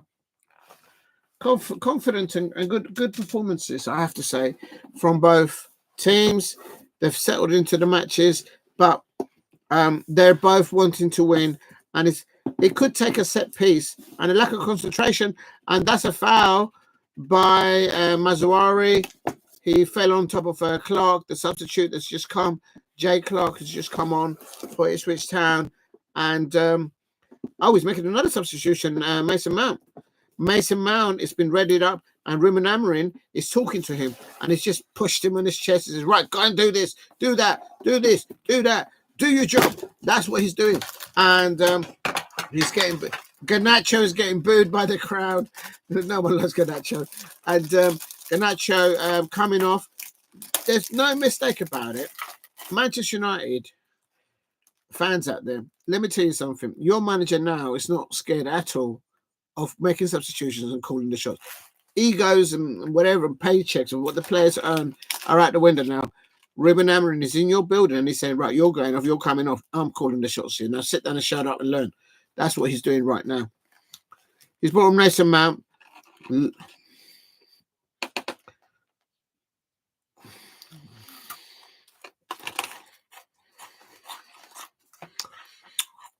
Oh.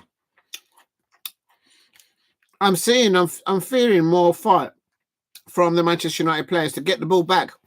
And this is Jack Clark on the left-hand side. And it's still in the penalty area. It's crossed it in. Oh, and he heads it towards and straight into Onana's hands. Oh my God. Oh my days. Great determination from both sets of players. Oh. Ruben Amorim giving support to his players, making sure they're all rallied for the calls. Actually, I can take this off now. Sorry about that. I was just having some ding-dings. Been a hectic day. Please give him the likes and subscribe. Oh, sorry, Steve. Me and my half brother have sent but different. Oh, I see. Okay. I will not name my kids. Get mixed up. Say that unless it was sibling, not lived in the same house. Yeah, it could get confusing, and there'll be scenes. Tell me about it. I know. Tell me about it, Steve. Oh my days. Listen, the main thing is, the problem is that some of them support a football team or they don't support another team. Oh my days, that's when it kicks off. You can feel, you can hear the atmosphere here at Ipswich, at Portman Road, at Ipswich Town, and the home crowd are egging their players to get the winner. Following that attack, they just on 87 minutes. Yeah, Manchester United just giving the ball away without any pressure. That will probably infuriate their new manager, because those sort of mistakes shouldn't be happening. If you look at the net spend of all the substitutes of Manchester United today that have come on, Luke Shaw, Zirkzee, Ugarte, Mount, Holland, if you look at probably the amount, if you add up all the amount of their transfer fee, what they're paying them, in comparison to the whole squad of Ipswich Town, it'll probably be, in comparison, the value of the substitutes alone that have come on for Manchester United today, in respect to the whole squad of Ipswich Town, it's probably 2/3 bigger than the one that Ipswich has. Real talk. It's absolutely, the numbers is mind-boggling, and it's 1-1.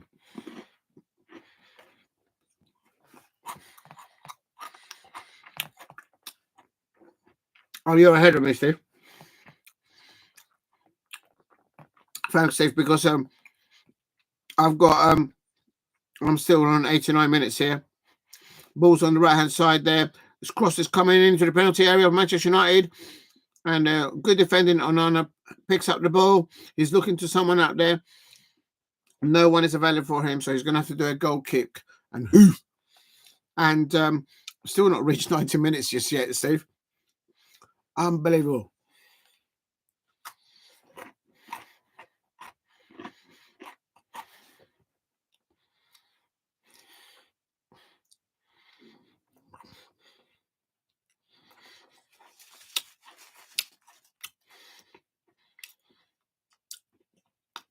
Unbelievable. Manchester United fans out there, I needed you lot to win against Ipswich Town, so my Crystal Palace could have the teams around them not picking up points. Absolute letdown. You started well, and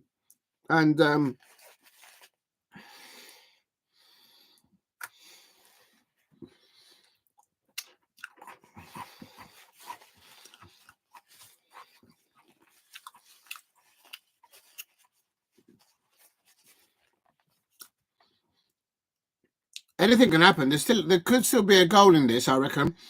And for me, the team that is more likely to score at the moment is actually Ipswich, just by a little bit. They seem to have in the ball a bit more, and there's Onana back with the ball now, coming into the first minute of added time. Ball hit up wide for Ruben Holland, and it's a throw in to Manchester United. And there's 2 balls on the pitch.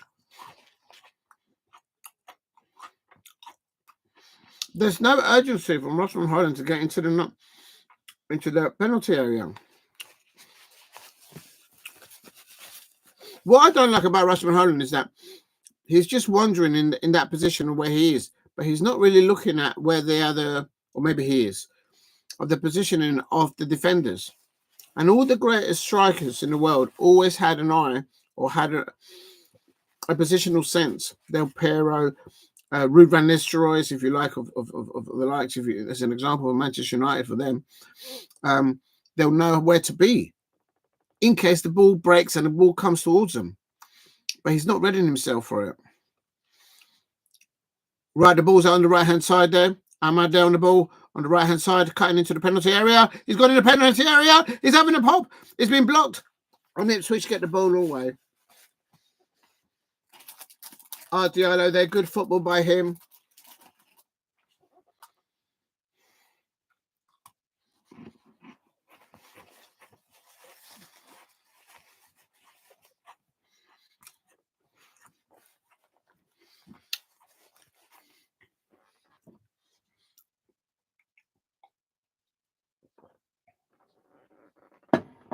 Please keep hitting the likes and subscribe at Diego C Palace if you are new.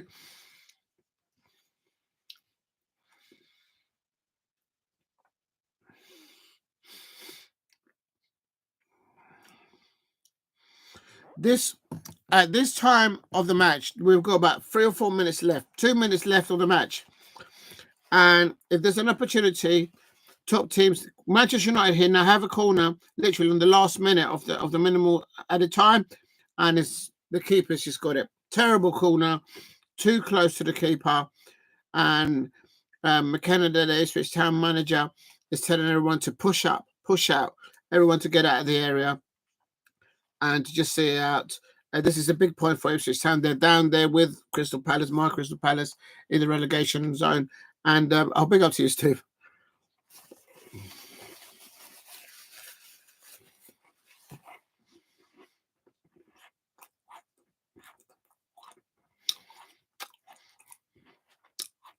Oh,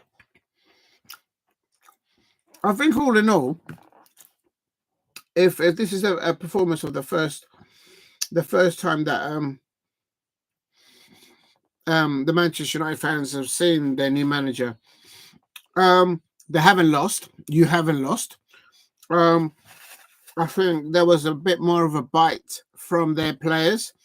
There is understood absolutely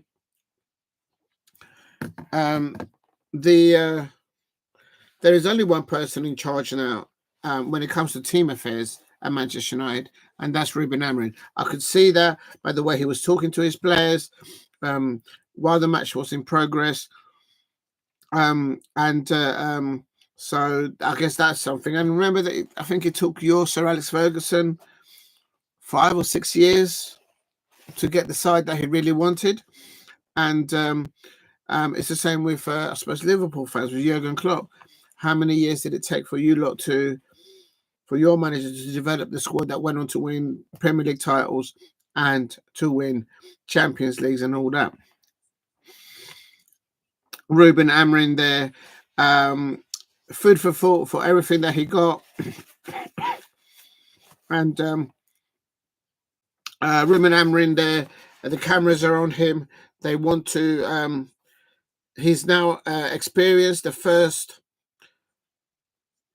Ruben Amorim is waiting for all the Ruben Amorim is waiting for all the Manchester United players to be on the pitch, so they go over to the away fans.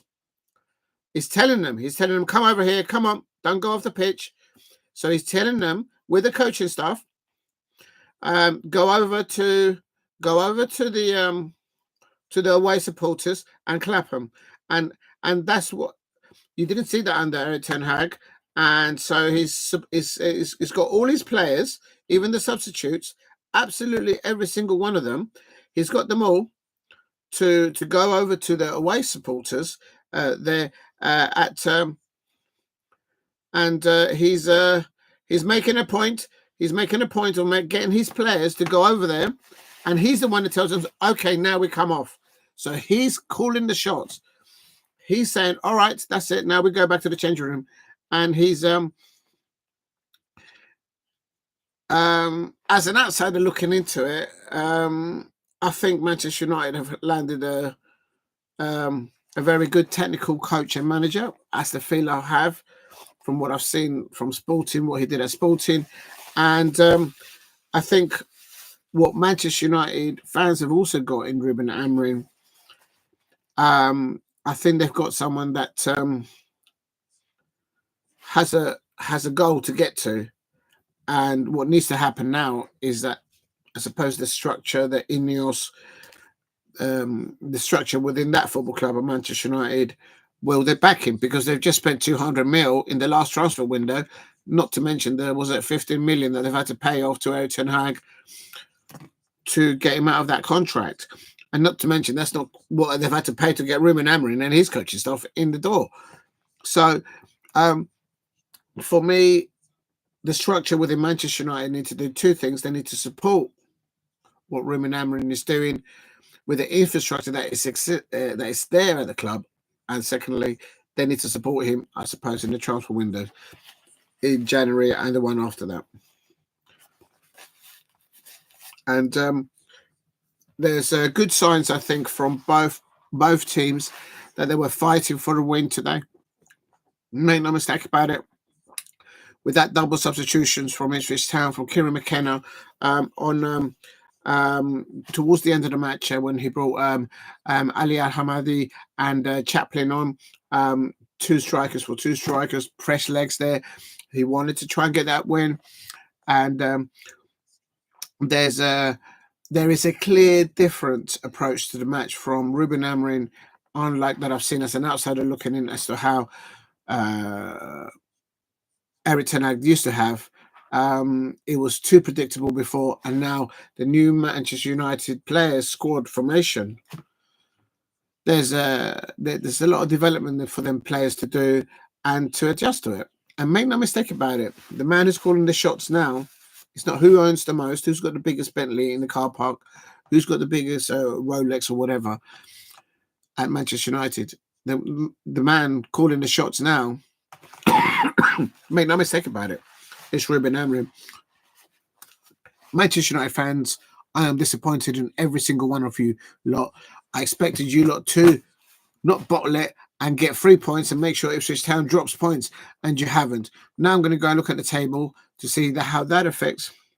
Just going to wait for their post-match for Ruben Amorim.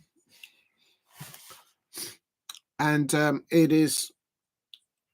Oh, and they've also, just breaking news that happened earlier on, Steve Cooper have closed off the... Steve Cooper there has been released by Leicester City. They recently signed Jordan Ayew, and they've got on loan Odison Odwan. So they're looking for a new manager at Leicester City. Just waiting for the post-match conference with Ruben Amorim. Actually, I might now change the... How can I change the Ipswich Town from the match watch along? And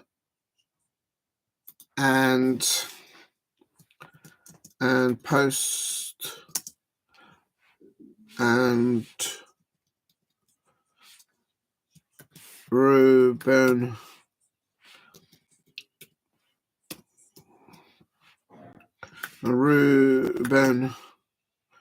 how do you spell his name properly? I mean, make sure I get his name properly. Oh my god, I should. Can't be that difficult. Ruben. Yeah, no, I have spelled it right. Ruben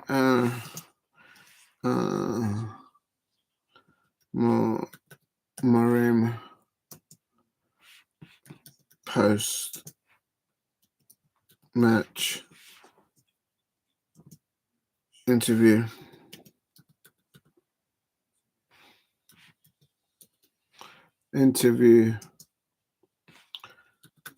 Reaction. He can speak English, so he should be able to so it should be a excuse me.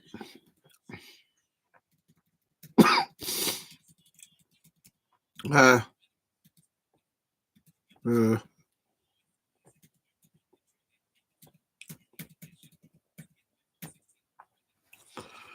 Ipswich Town versus.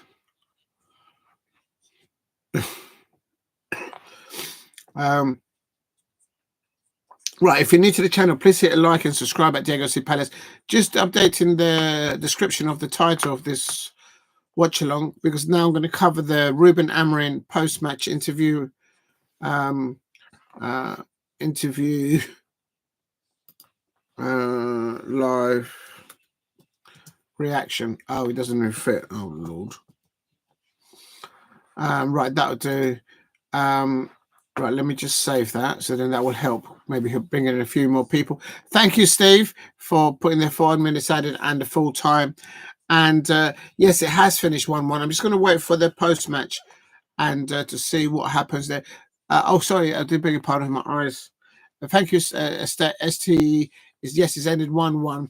And just waiting for the post-match conference for the match for the manager.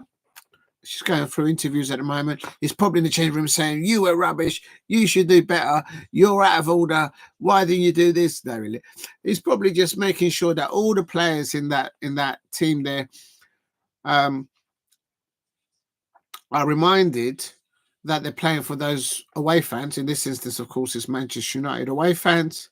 Number two, they've all got levels. I expect that he will tell them that they are at, and he is there to help them, and he needs them to help him get that football club, of course, is Manchester United, to better places. And it can't be done with one person or two people. It has to be a combined effort of everyone in that changing room, even if they didn't play today. And I think that's what he will probably be saying to all of them.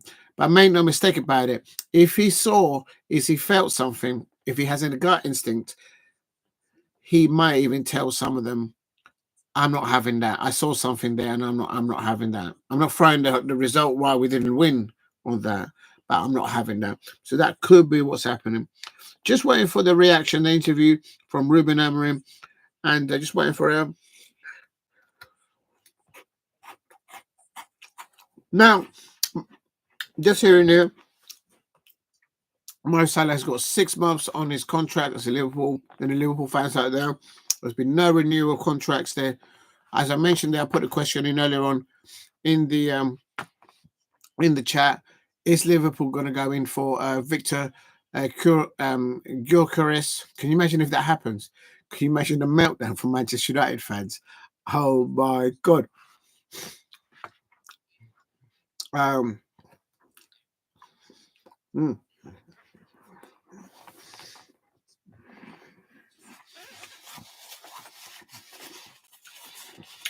Who knows? Right. Looking at the tables now, because of the bottle job of Manchester United fans, that really. Well, yeah, actually, I needed you lot to make sure that Ipswich Town didn't pick up any points. It now means that Crystal Palace have now dropped a position. Absolutely outrageous. Manchester United fans out there, what are you like? Unbelievable. Unbelievable. Look at that. My Crystal Palace now are 19th with 8 points. Ipswich Town, because they drew against Manchester United. I mean, everyone picks up points against Manchester United these days. Everyone picks up points against Tottenham Hotspur. Oh my God. Well, unless you are a Manchester City fan, of course. I mean, it's like, what is going on? My Crystal Palace, they are 19th, and we drew. So both Ipswich Town and Crystal Palace, they're drawing there. But it's not good enough. It's not good enough. What's done us over is the fact that Wolverhampton Wanderers, for some reason, scored 4 goals and picked up 3 points yesterday. But that's a back-to-back win for Wolverhampton Wanderers. So that's something that we're lacking. We need wins, not draws. We need to get wins underneath ourselves. So massive game next Saturday between Crystal Palace men versus Newcastle United. But as for Manchester United, where they are, they are still were they on 12th before? They were on 15th. Yeah, they were. So they stay still on 12th position. but they've got now a goal difference of 0. So they were in the minus, probably one before. Oh no, they're still on the same goal difference because this goal scored one and they took one goal today. And they are in striking distance. If they get a win, for example, the next match, they're in striking reach of from 6th to 8th position, where Tottenham, Nottingham Forest, Aston Villa are. So it's if Ruben Amorim in the next few matches they can get 2 or 3 wins, I have no idea who they're going to play next. He can start climbing up that table very easily indeed. Just waiting for the post-match interview for Ruben Amorim here. Earlier on today, it ended Southampton 2, Liverpool 3. Oh my God, Liverpool fans, what were you like? You should have made that a lot easier. I didn't watch it, but from what I heard of it and little clips that I kind of looking at now, you made it a hard deal of it. And down at St Mary's, but at least you Liverpool fans, you have delivered, because it means that Southampton dropped points and their goal difference has gone down to minus 15. It's so if you were to give it out of 10 for the performance of the new manager at Manchester United, I think as an outsider looking in, I'll give it a 7 out of 10. And what I mean by that is watching the body expression, the way he was talking to his substitutes on the bench, the way he was talking to them before the match and after the match that they showed on the clips that I saw that I'm looking at right now. There's 3 things. Ruben Amorim has definitely made them all understand that he's in charge. Number 3, the players need to work for him. And the third thing is he's let them know that if they do that, he will make sure that they will improve their own individual levels upwards and upwards. And I think that's the roundup that I got from that performance from Ruben Amorim on his first time as a Premier League manager. I didn't think he'll lose. I kind of wanted those Manchester United fans out there to just not bottle it and get 3 points. But Manchester United fans, what are you like? It's Ipswich Town. You've got a new manager. You've got a new formation. And no doubt that with the style of fan base that Newcastle United fans have, I will guarantee you that there will be 1 or 2 people out there, Manchester United fans, that will be already chucking Ruben Amorim underneath the bus. That's how they are. That's how they are. Real talk. Do yourselves a favour. I think it took your Sir Alex Ferguson 5 or 6 years to get a Premier League title team. I think it took Jurgen Klopp, was it 3 or 4 years? I could be wrong. Liverpool fans will probably correct me with that. As an example, Pep Guardiola, it took him 2 years, I think it was, to win his first stuff, I think. So it doesn't happen overnight. But here we go. Manchester United next fixtures is Everton at home next Sunday. Arsenal away, Nottingham Forest. Here we go. It's an interview. Ruben Amorim's first interview. Right, here we go. He says difficult match. He's saying that he thinks his players were overthinking it. They were thinking too much, in his words.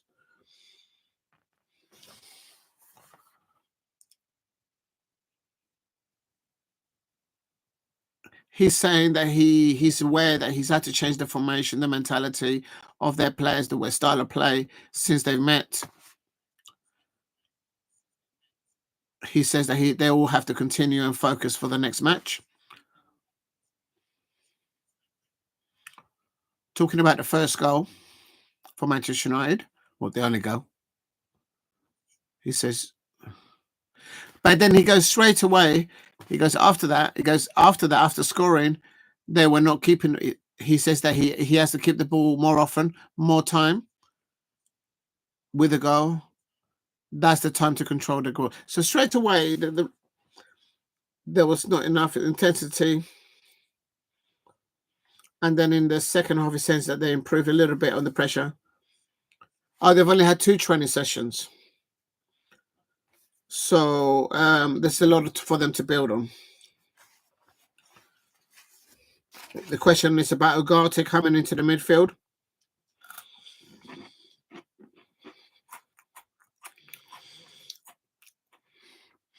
A good question by whoever's interviewing. There's a lot of games coming in.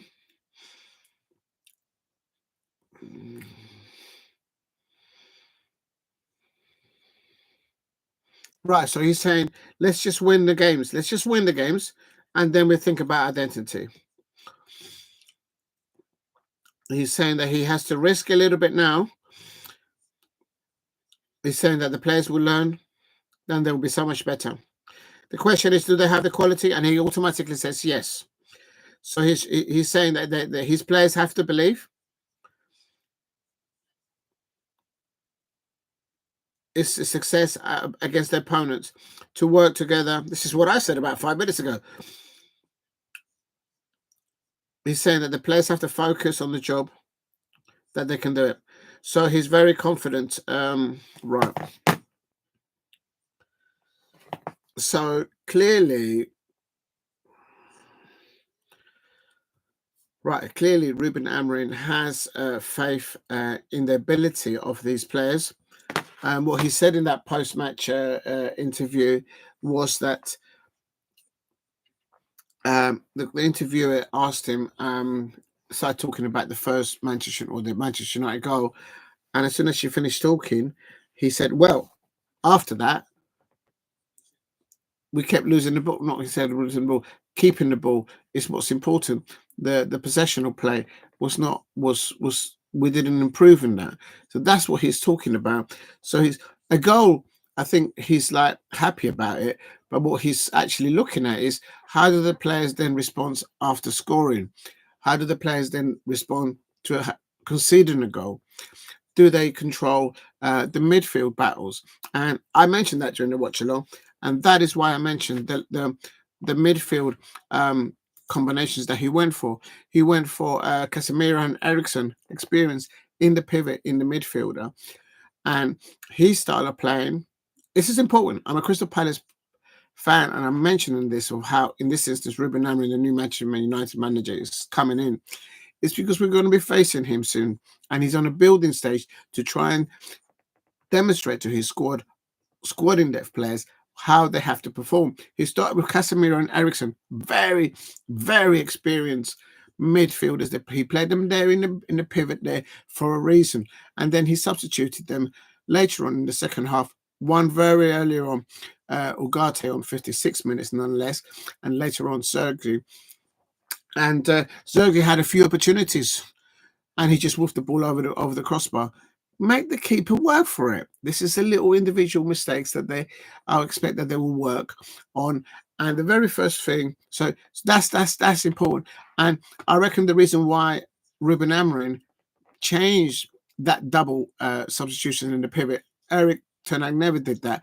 He never played a 3 at the back anyway, so maybe this is why he's done it.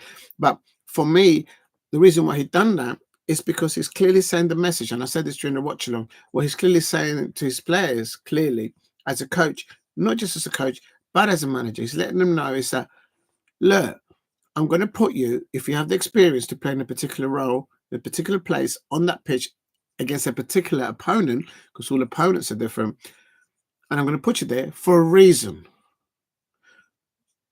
There shouldn't be no question. There should be no scratching your chin from the respect of the player to the manager. It's knuckle down and get on with it. That's what I think he's looking to do and get a response from those players. And with the likes of Casemiro and Eriksen, he shouldn't have to tell players like Casemiro and Eriksen, I need you to play in your best positions and just give me the best 60 minutes of that you got in your tank right now. Just give me the best you got in experience and in your physical ability. And that's what he went for. And that is pivotal. But after scoring the goal in the interview, Ruben Amorim clearly demonstrated 2 things. That the possessional play of Manchester United after scoring, that performance of level just dipped and dipped and dipped. And it was like, we have to improve on that. We have to improve on the possessional play of how the game develops. Not exactly his words, but that's what the gist of what he was saying. And that is where we are. And steadily after steadily, what happened was Kerry McKenna's pivot of midfielders in the in the midfield of Sam Morsey and Kajesti, they became into the fold, and they allowed through the balls out to Hutchinson and to Delap, and they had their opportunities. Delap was the first one to have a one-on-one with Onana. Onana did a world-class save, and 3 minutes later, Hutchinson then scored the equaliser. Had it not been for that one-on-one stop by Onana, Ipswich Town would have won today. Make no mistake about it. And there's a lot that Ruben Amorim has learned there from his players by starting experienced players in those roles. And Evans there started as a left back position, and then he was replaced by Luke Shaw early in the second half. The players are not used to being substituted, or they got complacency of like when they should play, and they should play throughout the whole 90 minutes regardless of the outcome. Ruben Amorim is not that type of a manager. He lays out the team. He dictates, or would want to dictate, the type of football that needs to be played by his players against whomever he's playing against. And third of all, the most important, what Ruben Amorim is clearly doing with his new squad of players is he's saying to the likes of Marcus Rashford, way before the 70 minutes, he's saying, you're coming off. I've got Rushman Holland. He's not injured at the moment. He's not carrying any injuries. I'm going to give him some time. I know you scored in the first one. He didn't say that to him, but he's saying that. And Rashford, when he was walking behind the goal and walking back to the dugout, he must have thought, I scored a goal. I played well, but I should have scored a second. So Ruben Amorim is giving not just Marcus Rashford, but every player that was substituted a question for thought. I got substituted because, okay, I may have had a good match. Maybe I've scored in Marcus Rashford, but what he's also saying to himself, Ruben Amorim is saying to his players, making them understand is when they get substituted is there's a reason when I've been substituted. It's because the managers had to do something to pull the damn game around to a different direction. It's not because it's an individual sport. It's not. It's a team sport. But I had one-on-one with another player. I could have had, for example, when Zirkzee came on for Ericsson, he had at least 2 good opportunities, but he never made the keeper work for it. So they need to, even the players coming on, they need to think, how can I improve that? How can I improve those levels? And this is what I expect Ruben Amorim and his new coaching staff. I know Ruben Amorim can speak English well. I will hopefully that the other coaches that he's brought over can also speak English, because for the communication between manager, coaching staff, and the new squad of players to work through, they need to talk the same language. Not English, I'm talking about football language. And that's what they need to improve first in training. He didn't mention that. Well, he kind of did drop on it on that interview, in that post-match interview, because he emphasized that they need to improve the possessional and development of the possession of the match as it goes along. They're giving away the ball. I counted at least 7 times, and that's what I counted from what I was watching, where Manchester United players gave away the ball when they weren't even had an opposition player on them. Unforced errors. And that's the sort of thing that Ruben Amorim did not contemplate, did not permit. This just did not materialize when he was the sporting manager. And that's why they started their season with, who knows, probably, if you don't make mistakes and you don't concede, you can't lose the match. You can dictate the match. And that's the mentality that he's bringing in there. The lady that was asking the questions the post-match asked him about his players after what happened with the Ipswich goal and all that, and he automatically says, "No, we do have the ability there." So he's already getting the sense. Ruben Amorim is getting the sense the understanding that the new players that he's having to look at to work with and develop, because there's three different things there. Has he got enough to take them up the league? And he believes that he clearly has enough ability there, but it's just all up here in the mind, I think, more so than the physicality. Also, I think it's like any other manager in the Premier League, is injuries. So he needs, there's an old expression there, I think it was in the Napoleon Wars or whatever it was, where the general said, "Get me a new captain for my ship." And he gets one. But he's good. Yeah, and he goes, "Yeah, but is he a lucky one? Is he a lucky captain?" And that's what he needs to do in the mentality of all of them. They all need to get better and better in their own abilities individually and collectively as a team, but then become that thing that even if you are lucky playing against Manchester United, you know you're going to beat them. That's not going to wash. And Manchester United players will then go on and do what they used to do back in the day, I suppose. They're a long way before that. I think I didn't project that they were going to lose. I thought that Manchester United might win that 2-0, but I was wrong. They conceded a goal. Perhaps their goal for Ruben Amorim came in a bit too early for them. And but in a way, it might be. Let me look at the next fixtures. How do you do the fixtures for this club? How would you do it? You have to go to the table. And then, right, there we go. Okay. So, why is it listed like that? Ah, here it is. Okay, so, oh, right. Oh, all right. Anyway, so the next fixture is Manchester United. In this instance, I didn't realize this or didn't know that. And it looks like next Thursday they're playing against in the UEFA Europa League against Bodo Glimt.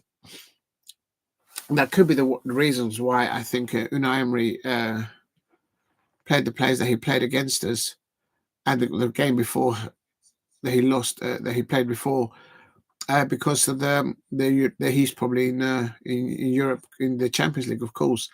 I'm just thinking aloud. And then so that's on next Thursday they've got European football, and then next Sunday early doors at 1:30 they're playing at home. Oh right, so that's going to be his first home match at Old Trafford against Everton.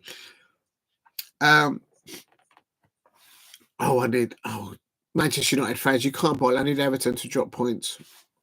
I assume my Palace is. Oh my days! Then after Everton, they've got an away fixture at Arsenal. Now that's the one that Ruben Amorim, I expect, will be looking to have establish not a complete mentality mindset for his squad in depth, not just the players that we'll expect to be starting come that Arsenal match. It's a Wednesday evening kickoff. Oh, so it's not at a weekend. Oh, right. So they've got a high schedule. So then basically next Thursday, they've got a match. Then on Sunday, they've got a match. Then the Wednesday, they've got a match. And then on Saturday of that same week, they've got a home fixture against Nottingham Forest. But they've got Adu seems every time since Adu has landed as a sporting director, Nottingham Forest can't buy a win or a draw. Nottingham Forest fans out there, why have you brought in Adu? He's brought you bad luck. And then so there you go. So right, he's played today, Sunday. This next Thursday they're playing in Europe, and then on Sunday of the same week, next week, they're playing his first home at Everton against Everton. Then the following Wednesday, 3 days later, two nights later, he's away at the Emirates against Arsenal. That's got to be a line over the sand that he might draw against some players if they make the individual mistakes that they were doing today. Because Arsenal will punish Manchester United more so, unlike what Ipswich did tonight. And then Manchester United have got Nottingham Forest on that Saturday. So for me, the next says 1, 2, 3. The next 4. the European game on Thursday, and then the following 3 Premier League matches that he has. And that's all in the space of 1 week. That is going to set like a line in the sand between the manager, Ruben Amorim, his coaching staff, and the squad of players. And he's going to probably make sure this time at the end of within a week, he's going to say to them all, this is the way. If you're not in along this direction, just call your agent and be off with you. Make no mistake about it. And he can say that, he can do that because of his record at Sporting. And he looks humble, and his post-match interview there, for me, he looked like he was a little bit, I would say, not disappointed, but of course he definitely, you can sense that he wanted to win for his new football club. But more importantly, he's probably thinking to himself, there's something there within these players that I can get more out of them. If he doesn't believe that, he will fail at Manchester United. He's got to believe that whatever he's got available, whatever mistakes, the £200 million that Ineos has spent in the last transfer window, whether that was a mistake or not, he's got to say to himself as a new manager, as a head coach there, with the other coaching staff there, saying to himself, there's something more that we can get out of these lot, and they better respond to me, otherwise I will throw them to the wolves. But not in a way of fear, but in a way of understanding their own predicament, where they are, and where they need to go to. And I think what he'll also be inheriting as a new manager, because we're not at the beginning of a season or a pre-season, he's inheriting, but this goes part and parcel, I expect, we've been a manager or a Premier League coach, head coaches, as if you like, is that all players will have certain personal baggage, workable baggage on their minds, and they're carrying it. So can he work with that, with them, in a better way than they couldn't do it with Erik ten Hag? Because I expect that when a player has a situation, the player will know what's going on. The people trusted around the player, i.e. their wife or maybe a parent, will know exactly what was wrong, what is the mindset, what is wrong with that player. The medical doctor that looks after that particular player, that will be the person that will know what's going on. And then the fourth person you would expect at a football club to be aware of what these 3 individuals will know would be the manager in confidence. And none of that information that the relative or the wife or the whatever, not the football agent. The football agent cannot be involved here. It's just the wife or the father, the mother of the player, the player himself or herself, if you want to, if I am going to include in the women's game as well, and the doctor, that the person that's appointed by the football club to look at the physical and the well-being, the mindset, the medical side of between doctor and patient. Those 3 need to be working with this person here, the manager, in confidence. And none of that information should be out there in the public domain. None of it should be on social media. That has to stay within there. And the moment you have that, then I think if there's any problems that the player has within himself or within herself, if you work as a team there, it could be remedied, it could be fixed. And if he can do that in a better way than Erik ten Hag probably attempted to do previously, then he will be on for a winner there for Manchester United. But I still expect my Crystal Palace to get 3 points at Old Trafford when we go there later on in the season. Now, I think that was a good match as a neutral watching. Good match in the sense that I could tell 2 things that occurred. The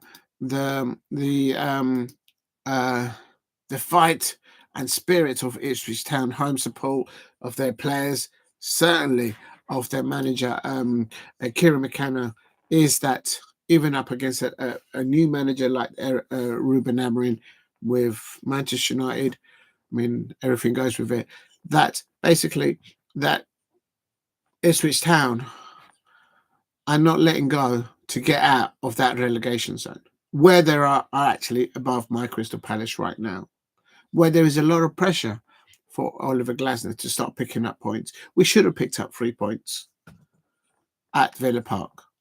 That second goal that we conceded, with the ball going in between the left post and the goalkeeper, we should not be allowing goals to go like that.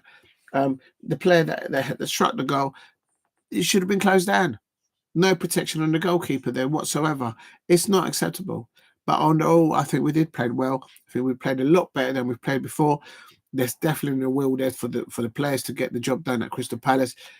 But there is an intense pressure building and building on Oliver Glasner. Hence why he was talking before the match to Palace TV and to all the other media outlets out there that he decided, after when the international break started, he gave everybody a week off. He says, look, even the doctors quoting Oliver Glasner, even the doctor, I told the doctor, look, I'm ordering you to just stop, because even at midnight, you're in here at the club looking after the injured players. You need to have time out, and that's important. So that to me tells me there's intense pressure on Oliver Glasner. Why? Because he has his own expectations as a coach, as a manager, as a developer of skills of individual players, and as a team. As I said, he's brought in a new style of play at Crystal Palace, and as a Crystal Palace fan since the late 80s, whenever a new manager comes in and they try a new style of football, like Oliver Glasner, to try and do 3 at the back wingers and just press high and then just cause all sorts of trouble, but forgetting the transition that sometimes we do have to defend. Oh my God, sometimes Tyrick Mitchell, even Mark Gahey will be out of position, and I'm thinking, for goodness sake, we haven't got no one back there. We've got to have some. I mean, so that type of mentality is like, there's a lot of pressure on Oliver Glasner right now. What is aiding Oliver Glasner to compete and to better his squad of players that he's got available at the moment against the likes of Kieran McKenna's Ipswich Town is 2 things. He's getting players back from injury back in. So Oliver Glasner needs to get those players coming back in from injury. I like the way what he said before the match at Crystal, before the match against Villa. He said, Oliver Glasner said that he's not prepared to risk, not exact his words, but he's not prepared to risk Ebrieze as an example for one match, risking for one match and then losing for the next 9 matches. We need him. We need not just him, but we need all the players that are injured to return back, not just for one risk or for one match. Let's get them back, and then they can have at least a 10 to 15 stink of games in Premier League and competitions, because that's how you improve levels. If the players are coming back too early and they're in the mindset, it's like, oh, my hamstring's going to pop, my Achilles heel, something's going to pop, then they'll be saying to themselves, the performance levels on the pitch will not materialize. So I'm glad to hear that and see that from Oliver Glasner. I suppose in a way, when players return back they have the operation and they probably have rehabilitation on the injury that or the operation that they've just had. Then they have development or fitness, I presume. And then once fitness is done, they probably get light pitch side, or they go on the grass and have a little bit of practice on the pitch, and then they become match fit. It takes time. I think overall, what Oliver Glasner must be thinking is tick tock. Time is running out. I need to get the players back in, but I need to get them back. Damn it, I need to get them back at 99% to 100% fully fit. I don't want to see someone in there. I don't want to be picking someone that is on 65% fitness, because they're going to pop their hamstring again. Whatever injury, if they have a groin strain or something like that, it's not going to help the players. It's not going to help anyone. So that's a good thing that Oliver Glasner has. Number one, injured players returning, but not just returning 65% fitness, but 100% fitness, 99% fitness. The second thing that he needs to, in my opinion, do, he's set in mind of doing this 3 at the back. There are times, I think, during the match where the formation should be able to be switched. Just like sometimes he switches the left winger to the right winger, he switches them around. As the players come back to fully fitness and he has more selection of players, change the formation. ask a few questions of the opposition manager. I'm just going to blow my nose, people, because my nose is going off a minute. Ooh. Where do I put this? Just give me a second. I'm just going to blow my nose and I'll carry on barking. Just be a second. How'd you mute it?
Right, sorry about that. I just had to go and blow my nose because it's I've just for the last 3 or 4 days I had a really bad cold, and but I'm right at the other end of it now. But what I was saying about Oliver Glasner, so what I've learned from this match today, with respect to Oliver Glasner, what he's trying to do at Crystal Palace following that 1-1, following that draw at Villa Park, in respect to what I've seen tonight between Kieran McKenna's Ipswich Town players, is there needs to be a transformation of how the managers approach this getting out of the relegation zone. What I was talking about Oliver Glasner, he's got one thing advantages. So I'm not going to go into it again. It's basically he's got injured players coming back, but they're not. He's not. He said publicly on Palace TV, go and check out Palace TV on the official webpage, cpfc.co.uk. Nothing to do with the football club. I don't know anyone at the football club. No one. I'm just a football fan. But on Palace TV, you get good interviews with the managers, both from the men's side, of the women's side, Laura Kaminsky and all that. Go and check it out. Sign up for it. It's brilliant. Anyway, and what he did say in the previous interview before the match, before Villa, he was saying that he's looking for the players to return back 100% fit, not just 65% fit. Well, I'm going into it again, but basically, so he's getting the players back that are injured and he's getting them 99, 100% fit, so he can have them for the next 7, 10 matches and there onwards. Not exactly his words, but that's the gist that he was saying, and that's how he needs to be approached. That. With that said, though, time is ticking. And the other thing that he needs to do, in my opinion, as a football fan, I've never managed a football club. I've never bought a player, never sold a player, never developed or coached a player in any form or way. But as a Crystal Palace fan, I'm just saying, as the squad in depth increases that Oliver Glasner has available at him, given the predicament that we're second from the bottom, we're in the bottom of the league, literally. Only Southampton are below us. Right? Let's get real. Let's touch wood here. Let's get real here. Let's knock on wood here. Right? Let me tell you something. Oliver Glasner, there has to be a way that as the players return into squad, I'm saying it like if he's watching this, I'm sure he's not. But if there's anybody out there watching, there is that he's stuck in his mindset of playing this free at the back. Yeah, that's all fine. To be the best defensive mode is to have a free at the back, similar to what Ruben Amorim is doing. It looks lovely, it looks nice on the eye and all that. But there's a time and a place for that formation. And sometimes during the match, there should be no reason why. I can't understand why the players should be able to then maybe switch to a 4 at the back, a 3, and then the other 3 can just do what they might do. Because then what you do with that is then you become compact, in my opinion. Not this defensive mindset, but you definitely show their position. You're not going to play through us, and even if you go around us and you try to play whipping cross around us, our shape, you're not going to get through us anywhere near the keeper. You're not going to get a shot on goal. And we've got to do that at Selhurst Park. He needs to start winning games consistently at Selhurst Park. That's the key to get out of the relegation zone for Oliver Glasner and his Crystal Palace squad of players as they return from injury.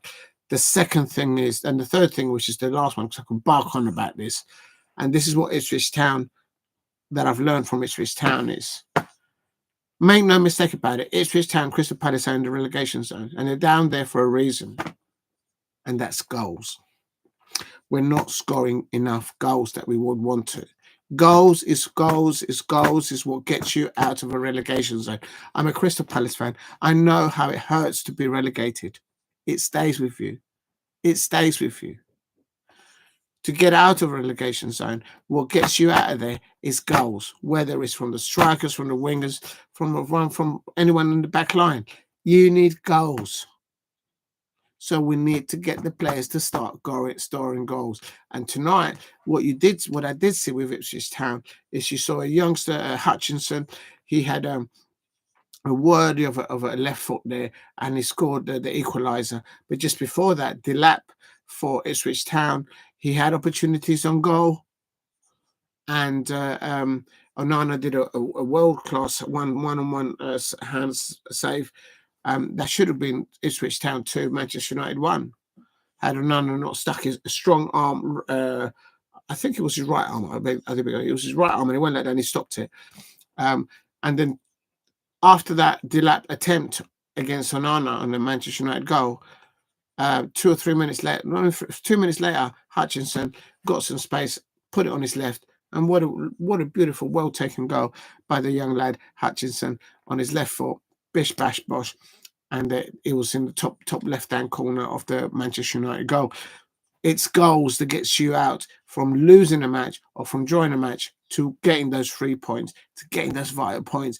And what I've seen tonight is that Kieran McKenna is shouting like Oliver Glasner, how do I get my players to just score more goals? Because that's what you need to have the opportunity, to have the confidence, to have the cojones, that when you get the opportunity to target the opposition goalkeeper and ask questions of them and get the 3 points. Right, now, last of all, going back to there, because there was Manchester United playing there, I suppose, we've got to mention them. Ruben Amorim, I think for his first match as a Manchester United manager, an introduction into the Premier League, I don't believe for 1 minute that he's thinking, oh, I need to have a little honeymoon period since time here with this new club of mine, all this and all that, and oh, look at that. No, he's there and he's done one thing already. He's told every Manchester United player there and everything that's around him that he's calling the shots, and he wants to call the shots for a particular reason, to improve the individual and the collective squading depth ability of that squad. Of course, I'm talking about Manchester United. He's done that today. Look at the replays of that match, of when he's talking to his substitutes. Look at the way he's talking to his players on the touchline. He's not shouting at them. He's not waving his arm like he's trying to land an airplane like Mikel Arteta does. He was on his touchline, or he was there on his bench, and he was there with a book, and he had it open. It was one of those books that you open up, and he had those magnetic things, and he was showing to Xerxes when he came on. If you look at it, go look at it. Xerxes, he sat next to him and says, look, this is what they're doing. This is where you're going to be, and this is what I need you to do. And he told Xerxes there on the bench. I saw it. Go and play it back. Play back the match, and you'll see him. He was there by the bench. He was coaching him. He was teaching Xerxes, I'm bringing you on. This is what they're doing. This is what is happening. This is why I'm bringing you in. I need you to go into that pocket, create yourself some space, and have a blooming part of the goal and shoot and score. And he did just that, Xerxes, when he came on. The only thing is that the opportunities that he had, he wolfed them up into row Z. He'll be kicking himself for that, because had he got it on target and made Murik, the Ipswich goalie, had to make a save, Ruben Amorim would have thought, I'm not going to bring him on, in 68 minutes. Next time, I'm going to start this lad. I don't need to tell him. Because look, he's just scored a winner for us. But he didn't do it. Managers like Ruben Amorim, from the experience that he's had at Sporting, it's not about just developing young and established players. It's about winning. It's about winning. It's not because I'm saying it as a football fan. Look at what he did at Sporting Ipswich. He didn't lose a damn match, neither in the Champions League or in the league over there. I think he played 12 or 13 matches in the end this season, and he didn't lose none of them. It's about winning. Confidence levels, not making individual mistakes. The post-match interview that he was interviewed just then by the lady that was interviewing, I don't know her name. They didn't put it up on the screen, so I don't know who I'm talking about. So there was a lady interviewing him at the end after the match, and he said straight away, she mentioned to him that first goal created the way the ball was whipped in and the finishing from Marcus Rashford. He didn't dwell on that. He didn't go into that. What Ruben Amorim did as a coach and as a developer of young talent, as established managers, players, well, he went on to answer to move on the conversation that the later interviewer that asked him. He didn't ignore what she had mentioned. He then went on to, he automatically went and said, yes, that was good, but after that, the possessional play that they had built to get that goal just deteriorated. It went downwards. And he was like, we need he didn't say that in that way. I'm not quoting word for word, but that's the gist that he was saying is the possessional attributes of how you gain the possession, how you build up the momentum after scoring a goal. In essence, what he was looking at, not by answering that question from that lady on the interview after the match, was, yes, it's all very well. Let's all do the conga. We scored a goal. No, that's not important. What he's doing as a winning manager, as a coaching manager coming from Sporting, is when they scored a goal, is what is the type of response is he going to get from his players after they scored a goal? Are they going to go score another one, or are they going to the levels of possessional play from detecting the way that the game will go? Will it go down? And he went down and he pointed it out publicly. Their players will see that. If he's saying that publicly, I will make no doubts about it, that he will let them know in his own particular way in that changing room. Maybe not tonight, but certainly on the first day of training tomorrow, whenever it is, that's not acceptable at his level, or not his level, but that on their levels as well. And then they will work on that, I expect. So that tells me his mentality is positive, it's moving forward. And I think Manchester United fans, I think you've got a good manager there in that aspect. The thing is, as I said earlier on, will Ineos back him because they've just spent over £200 million in the last transfer window. They spent over £15 million paying off Erik ten Hag. They spent who knows how much they spent on bringing Ruben Amorim over from Sporting, and who knows how much they spent on bringing over his coaching staff over from Ruben. I think it's about 4 or 5 people. Maybe it's more. And more importantly, you have to pay off the people that you already got on there on your payroll, get them out. It all adds up. So will Ineos back Ruben Amorim come January? And the reason why I mentioned that is twofold. And this is the pressure that's building up on Oliver Glasner. He'll be thinking, will he be given the opportunity to be backed in January? Or if we are still in the bottom 3, come one match before the end of the year, or let's just say January the 1st, he'll probably think to himself, I think they're going to pull the plug, they're going to hook me. So in respect to that, what I'm trying to say is that in respect to Oliver Glasner, the pressure's building up because of the matches that are coming up. I'm going to throw it back to Manchester United situation because it's a Manchester United match and response. The next matches for Manchester United. Where did I have the blooming thing? Just bear with me. How'd you do it? I just had it all listed. There it is. Right. As an example, will Ineos back him come January? And the reason why I'm mentioning that, he's probably thinking, or Ruben Amorim is thinking, right, I've just had a taste. I've had a little smell. I've had a little look. I've had a little a little nibble. At the end of the match, he went over with all his players. He was ordering every single Manchester United player, every single Manchester United coaching staff. Damn it, even the tea lady or the tea man were told at the end of that match to go over to the Manchester United fans at Portman Road, and he instructed them all when to start clapping towards them, acknowledging them. And then at the end of the clapping, he told them, right, that's it. Let's get back in. He was calling the shots. From what I'm trying to say is, will Ineos back at a manager like that come the January transfer? Because Ruben Amorim will be thinking right now, I've had a little nibble, a little look, little smell at this football club now that I'm in charge of. But on next Thursday, next Thursday of next week, he's got, is it an away fixture? Oh,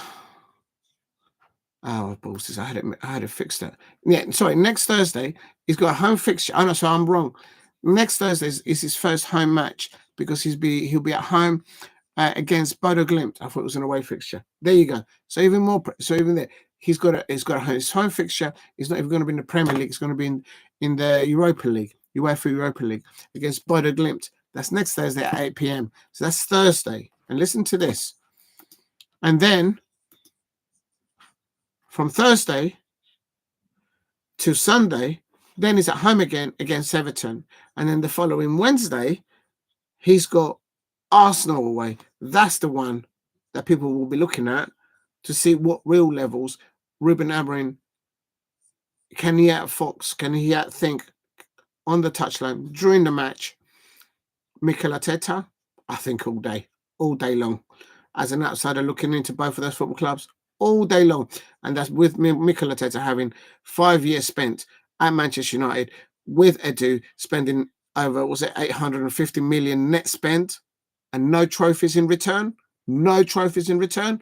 I guarantee you that Ruben Amorim will have Mikel Arteta in his pocket, in the mindset tactically throughout that match. I guarantee it to you. Real talk, as an outsider looking into both of those two clubs. So that's Arsenal on the Wednesday. And then that same week, next week, at the end of next week, on the Saturday, he's got a home match against Nottingham Forest. Edu is there. I don't know why Nottingham Forest have got Edu. He's bad luck. Ever since Edu has landed at Nottingham Forest, they can't even get a draw or a win. So the point where I'm trying to point is that the next week, wait a minute, where is Sunday? So Sunday, the next 2 weeks, but from next Thursday, if you know what I mean, there is a space of matches. 1, 2, 3, 4 matches. He's going to be playing 4 matches within a space of 6 nights or 7 nights, within a week. How is he going to have a response from his players in training? That he's only had 2 training sessions, by the way, before tonight's match against Ipswich Town. So how is the players going to respond to him and what he feels they need to develop, stopping those self mistakes? I counted at least 7 times in that Ipswich versus Manchester United side where individual Manchester United players, I counted 7, there was probably more, where they were not under pressure, not under any pressure at all by the opposition, and they made mistakes and they gave the ball away. Ruben Amorim is going to have to weed that out. If they're going to go anywhere, they will have to weed that out. And I'll tell you this much. So how would the players respond to him then for that strong period of time? Because they've got such a heavy schedule. And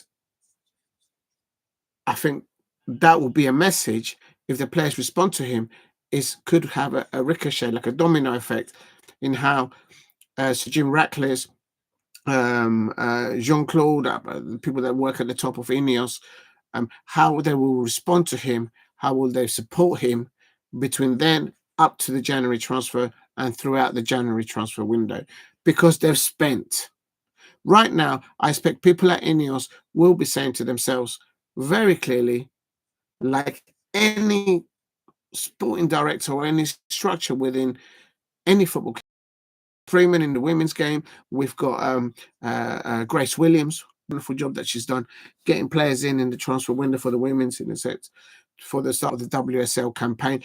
They'll be thinking, how can we reduce existing operational cost, headcount, whatever, so we can bring a new um, uh, potential investments of assets of players in the next transfer window. That's what they get paid to do. They're not mean they're bad people, they're cruel people because they have to let people off. I'm a Crystal Palace fan. I didn't want, for example, Grace Williams to let go of any of the Crystal Palace players that helped us win the championship, the Barclays Championship, to become champions last season in the championship. But it doesn't work like that. Right now, Ineos and the structure within Manchester United will be thinking, how are we going to reduce operational costs right now, leading up to the transfer window, so we can open better doors of bringing in not players, investment, because the players, they're assets to the squad in depth that Ruben Amorim would like to have. At Crystal Palace, will Oliver Glasner get that opportunity? If Crystal Palace are in the bottom two come January the 1st, for all best and purposes and intentions of Oliver Glasner and all his coaching staff they brought in, they will pull the plug. There's no doubt about it. I don't think it will happen. I think he will. I think the players that come in injured, they're coming in with a mindset, with a physical attitude that they're not coming back in at 65% fit. They are going to be working to get the Crystal Palace up towards the middle of the table, and they will. There's enough quality there, but it's up there in the mind as well. So that's interesting. I suppose my point I want to say about coaching and managers, but it's also combined as it is now, what's happening on the pitch, but also what's happening off the pitch. And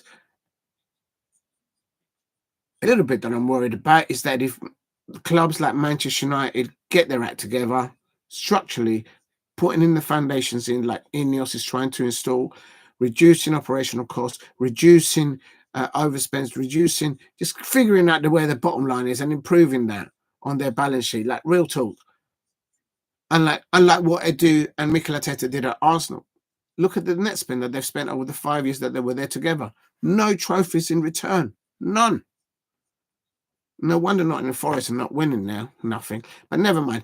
But what I'm trying to point out is that structure has to be in place. And the moment that Manchester United get their act together in the foundations of how they're building their new skyscraper, if they want to get to where they used to be under Sir Alex Ferguson and those eras, where in every competition that they went into, they didn't just go to participate or make up the numbers.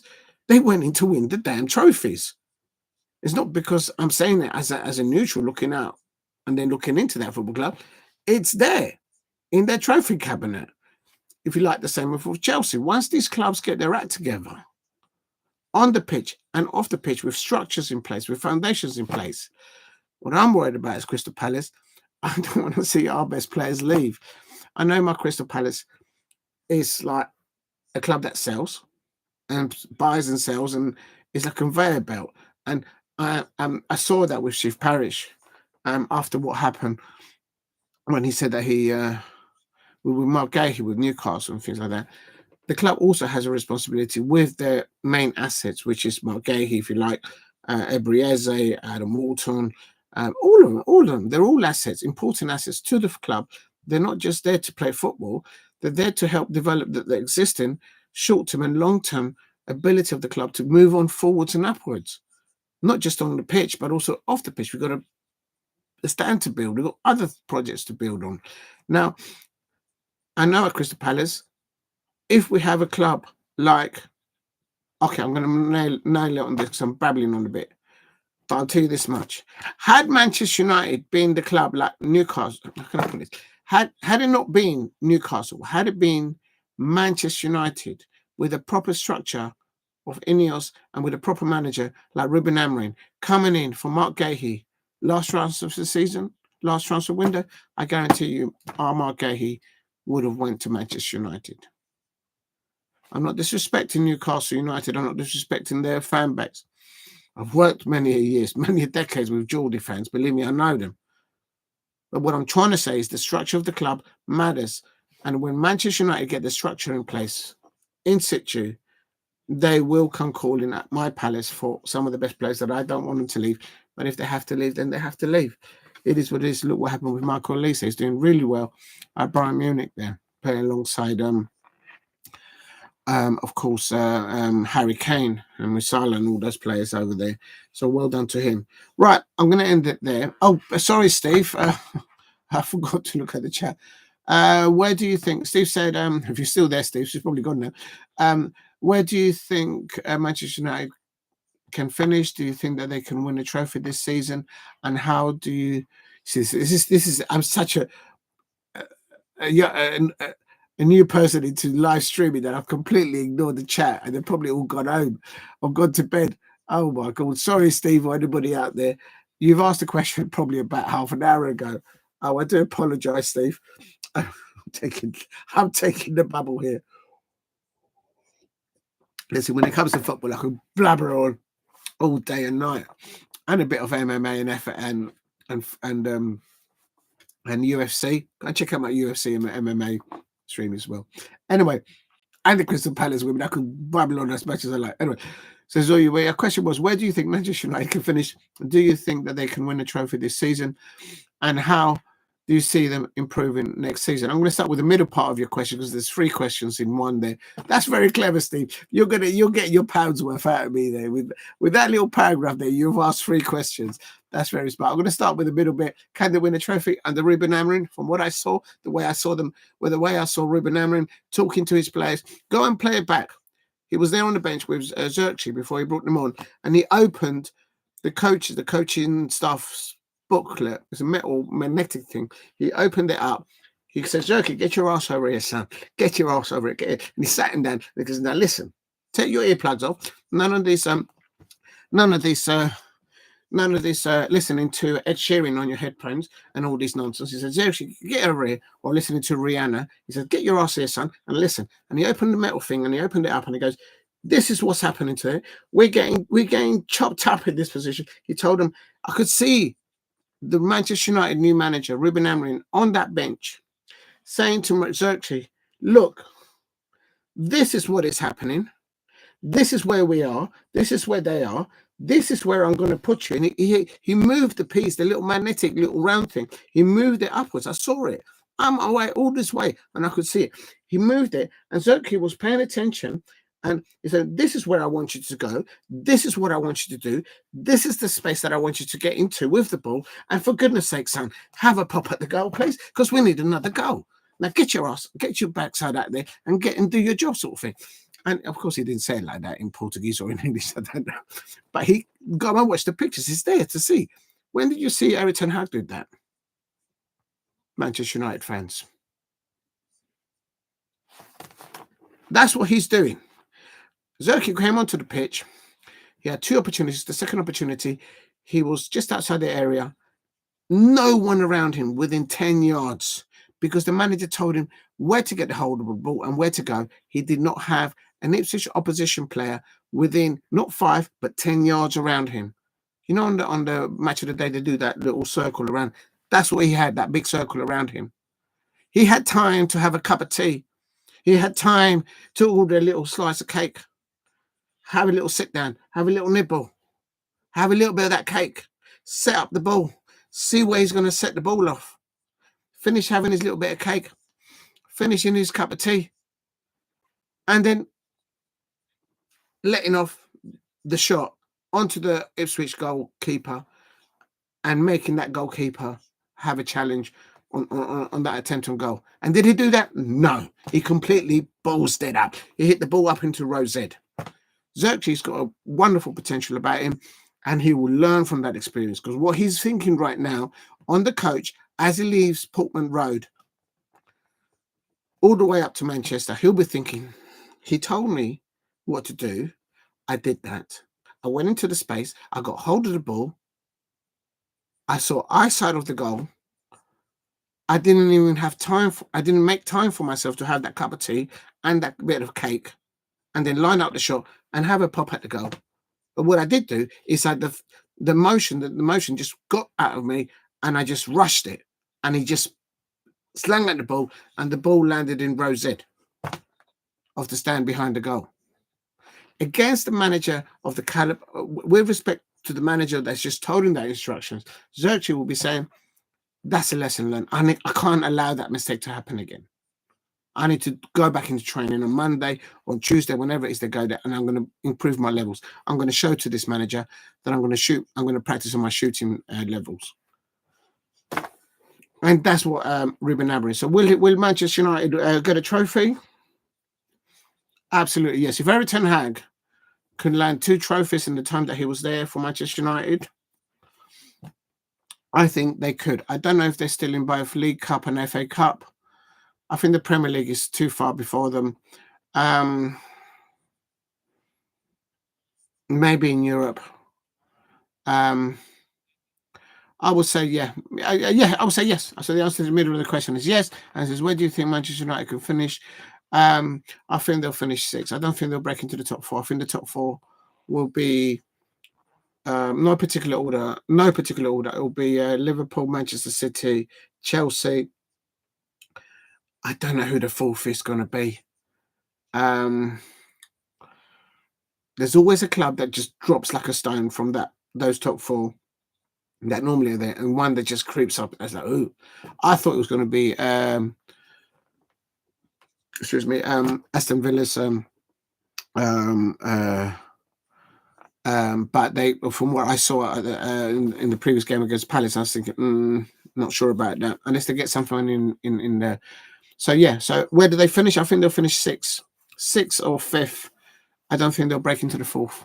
If they break into the 4th, boy, that would be doing some doing. For look at where they are right now, trying to get a point, fighting for a point at Portman Road.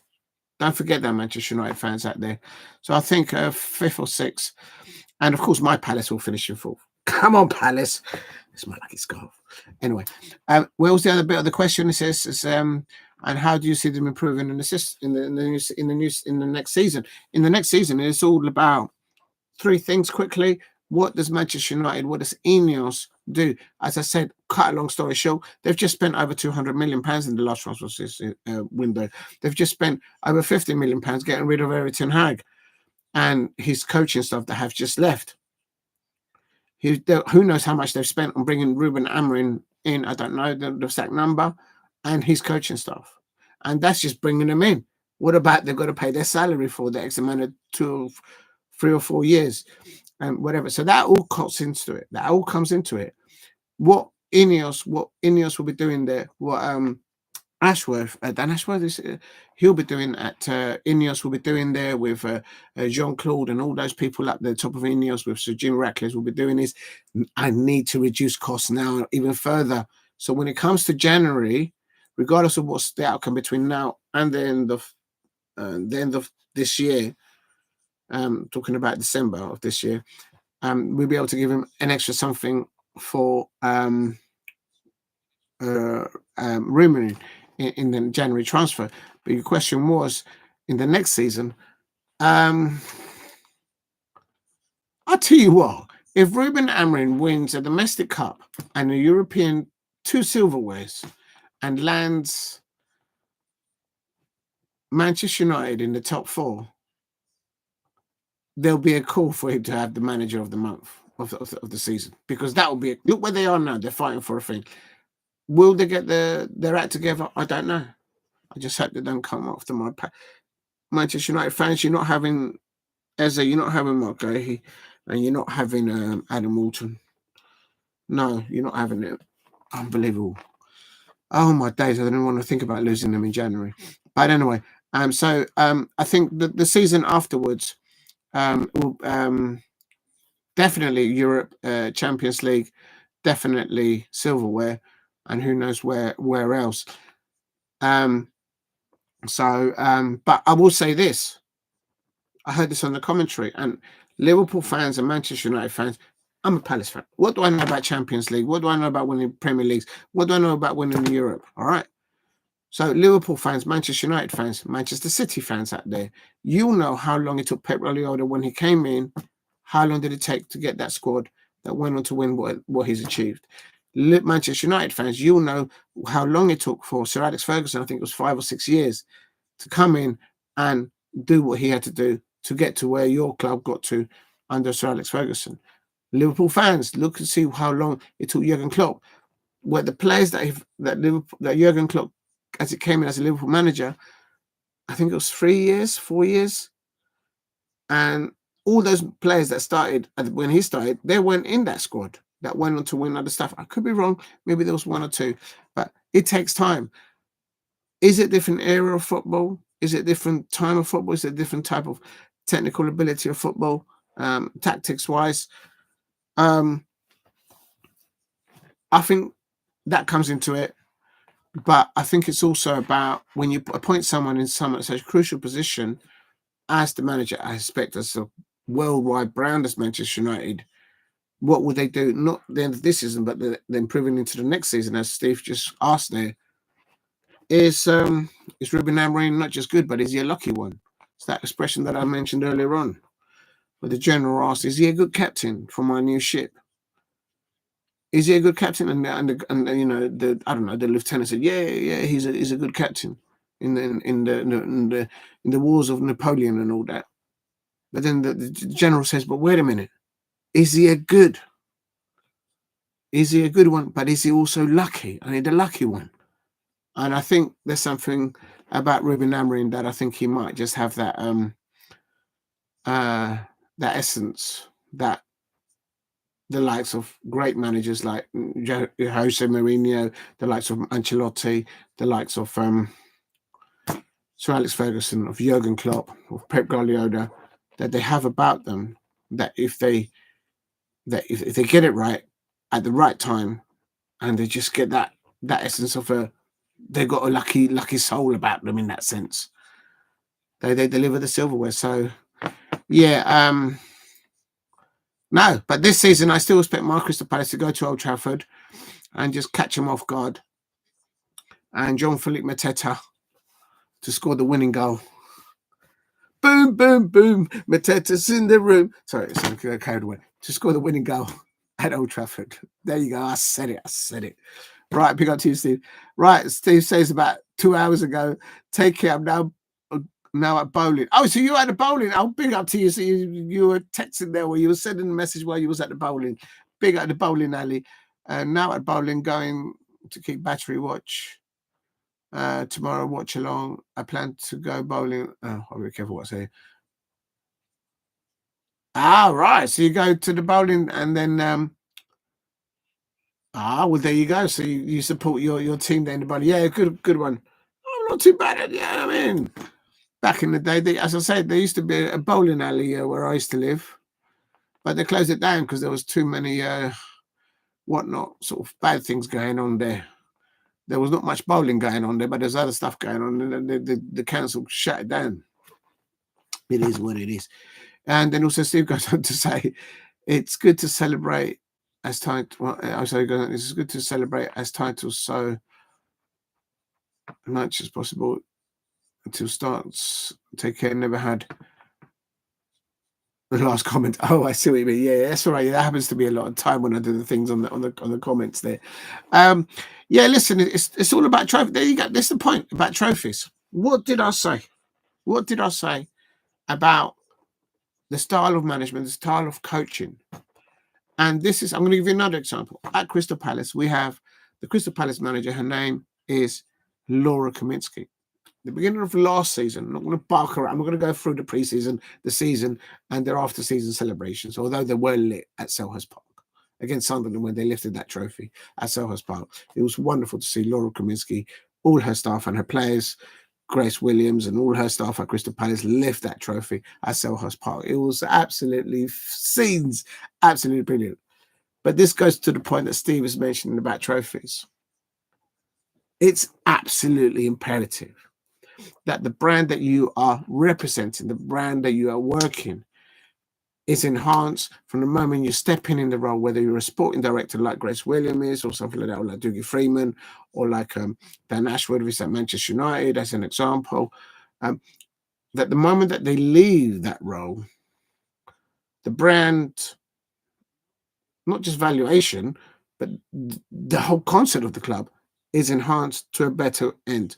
To what end? Numerically, financially. 2, the motion. Not so much the destination that's important, it's the journey that you go through, as I expected as an employee in those positions for a brand like Crystal Palace, or in this instance, Manchester United, like Ruben Amorim is now taking over as the manager of Manchester United. What is important is that for every action that Ruben Amorim does with the squad of players that he's doing there, is enhancing them as players, perhaps even further on down the line as coaches themselves. What Laura Kaminsky did in that first season at her realm at Crystal Palace is bringing a lot of young players in. We had loanees, the likes of Araya Dennis from Tottenham Hotspur Women. We had a loanee from Chelsea, Alexia Potter, for example. We had established players there, good players like Molly May Sharp. She became the best voted player for that season. We won that trophy. We won the championship trophy last season under Laura Kaminsky. Molly May Sharp. I actually voted for Hayley Nolan as a defender at Crystal Palace, and I think she was absolutely brilliant throughout the whole season. And I gave the vote to Hayley Nolan. But Molly May Sharp, what an amazing young woman. Play on that pitch, she brings the intensity. The moment she gets an opportunity to go onto that pitch, not just for the way she plays, but the way she galvanizes her teammates to just fight the calls and to become champions. That is what Steve was talking about, trophies. Laura Kaminsky came in, she had young players, established players, she had players coming towards their playing careers, and every single one of them, I mean, no doubt, come the end of the season, even the ones that Grace William and Laura Kaminsky had to let go, because naturally making the jump from the championship, the Barclays Championship division to the Barclays Super League, Women's Super League, it's it's not the same levels. There is a big step, and then there's a landing point as you become into the WSL. Excuse me. Is that trophy mentality? Now, Laura Kaminsky at Crystal Palace has that. How she got that? Because she was doing what Ruben Amorim was doing on that touchline today at Portman Road. Listen, and I take my hat off to any coach or any manager out there that does that. Go back and play it before Ruben Amorim brought on Xerxes as a substitute to replace Ericsson. I think it was Ericsson. Oh, blimey now. I should know it. I just saw the match. Where are we? Quickly, I lose the thread. Oh, listen, anyway. Well, anyway, before he brought on Xerxes on, why is it when you want something to work, it doesn't work? Yeah, it was Ericsson, so I did get it right. So before we brought Xerxes on, Ruben Amorim was on that Manchester United bench at Portman Road, showing him, I saw it as a fan, what he needed him to do, what the situation was, and what he wanted the outcome to be. There's three things there I expect that he told him there. And he went and did that. He just failed on the last bit and scoring the winning goal. But he put him there in that position. Now, Laura Kaminsky did that with the Crystal Palace women and became champions of last season by getting those young players, established players, and those players that were leaving to go into other pastures and other challenges in their careers or other in their lives. And he got them to lift that trophy, those titles. Some managers have it within them. Some coaches have that within them. And Laura Kaminsky has that. And I got a sense of what I saw from Laura Kaminsky in what I saw of Ruben Amorim. Now, of course, he's the manager of Manchester United. So Manchester United fans out there, don't be expecting Champions League finals next season and win the Champions League. What do I know about that? As a Crystal Palace fan, I don't know now about that. But I can tell you this much as a football fan, you've got to give the man a chance. Give the manager, the coaching staff, a chance to develop their ideas on the players. And the worrying thing, as an outsider looking into Manchester United, is that if they get it right, oh my days, they will come in for Mark Cahill. They will come in for our players at Palace. So that's a bit worrying. So big up to you, Steve, for putting that question in. Be babbling on there, but that's how I am about football. And just quickly, last of all, I was supposed to be doing loads of watch-alongs earlier on today, but I just something came up and it just was not possible. I even came late for this watch-along, and I hadn't eaten, but I just managed to eat while doing this watch-along. Anyone out there who is watching, Thank you very much for doing so. And just to confirm, last of all, the fixtures for today was first match of the day was in the Women's Super League. The last match to bring everyone to the same playing games that was outstanding, of course, was Chelsea women versus Manchester United women. And I wanted to do the watch along there because the squad in depth that Sonia Bombasta at Chelsea women have is just, and Rettinen scored the penalty. There you go. Oh, I'm surprised that no one scored from open play. But you know what? Manchester United have got very good technical possession based players, and I'm actually going to butcher it. So I hope I don't. No, I just got to go with it because I haven't had a chance to look at it. Sonia Bombasta went for Hampton and goal, no surprise there. She went for Lucy Bronze as the right back, Beyond and Bright, and Baltimore at the left hand winger there. Baltimore's brilliant player there. And in the pivot, she went for Sonia Bombasta went for Nuskin and Kubek, the same as the previous match. She went for Rita Canayard and Hamano and Rettinen. What a player Rettinen is. She's on confidence right now. And she started with the Colombian international, Maya Ramirez, up top. And she didn't start the last game, for example. So she's got such an squad in depth. I mean, look at that squad in depth that she's got. She's got Beaver Jones, she's got Alexandra Burnley, she's got Macario, she's got Jean Francois, Capitaine, Lawrence, Pompa, Pome, Musevic, Presaset. It's a squad within a squad. And I bet you that every single one of those substitutes can not only feel themselves in their key positions, but they can also play in different positions should they be asked. And they've still got players injured at Chelsea women's squad in depth that are injured to come back into be available for selection for Sonia Bombasta. I mean, it's the jammers of Chelsea.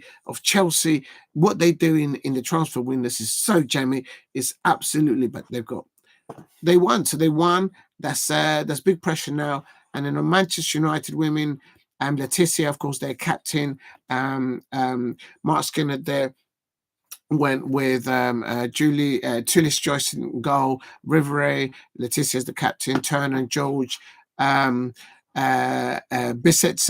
Ihoy Soy, Aullo, Jansen, Gacy, Clinton and Williams up top there.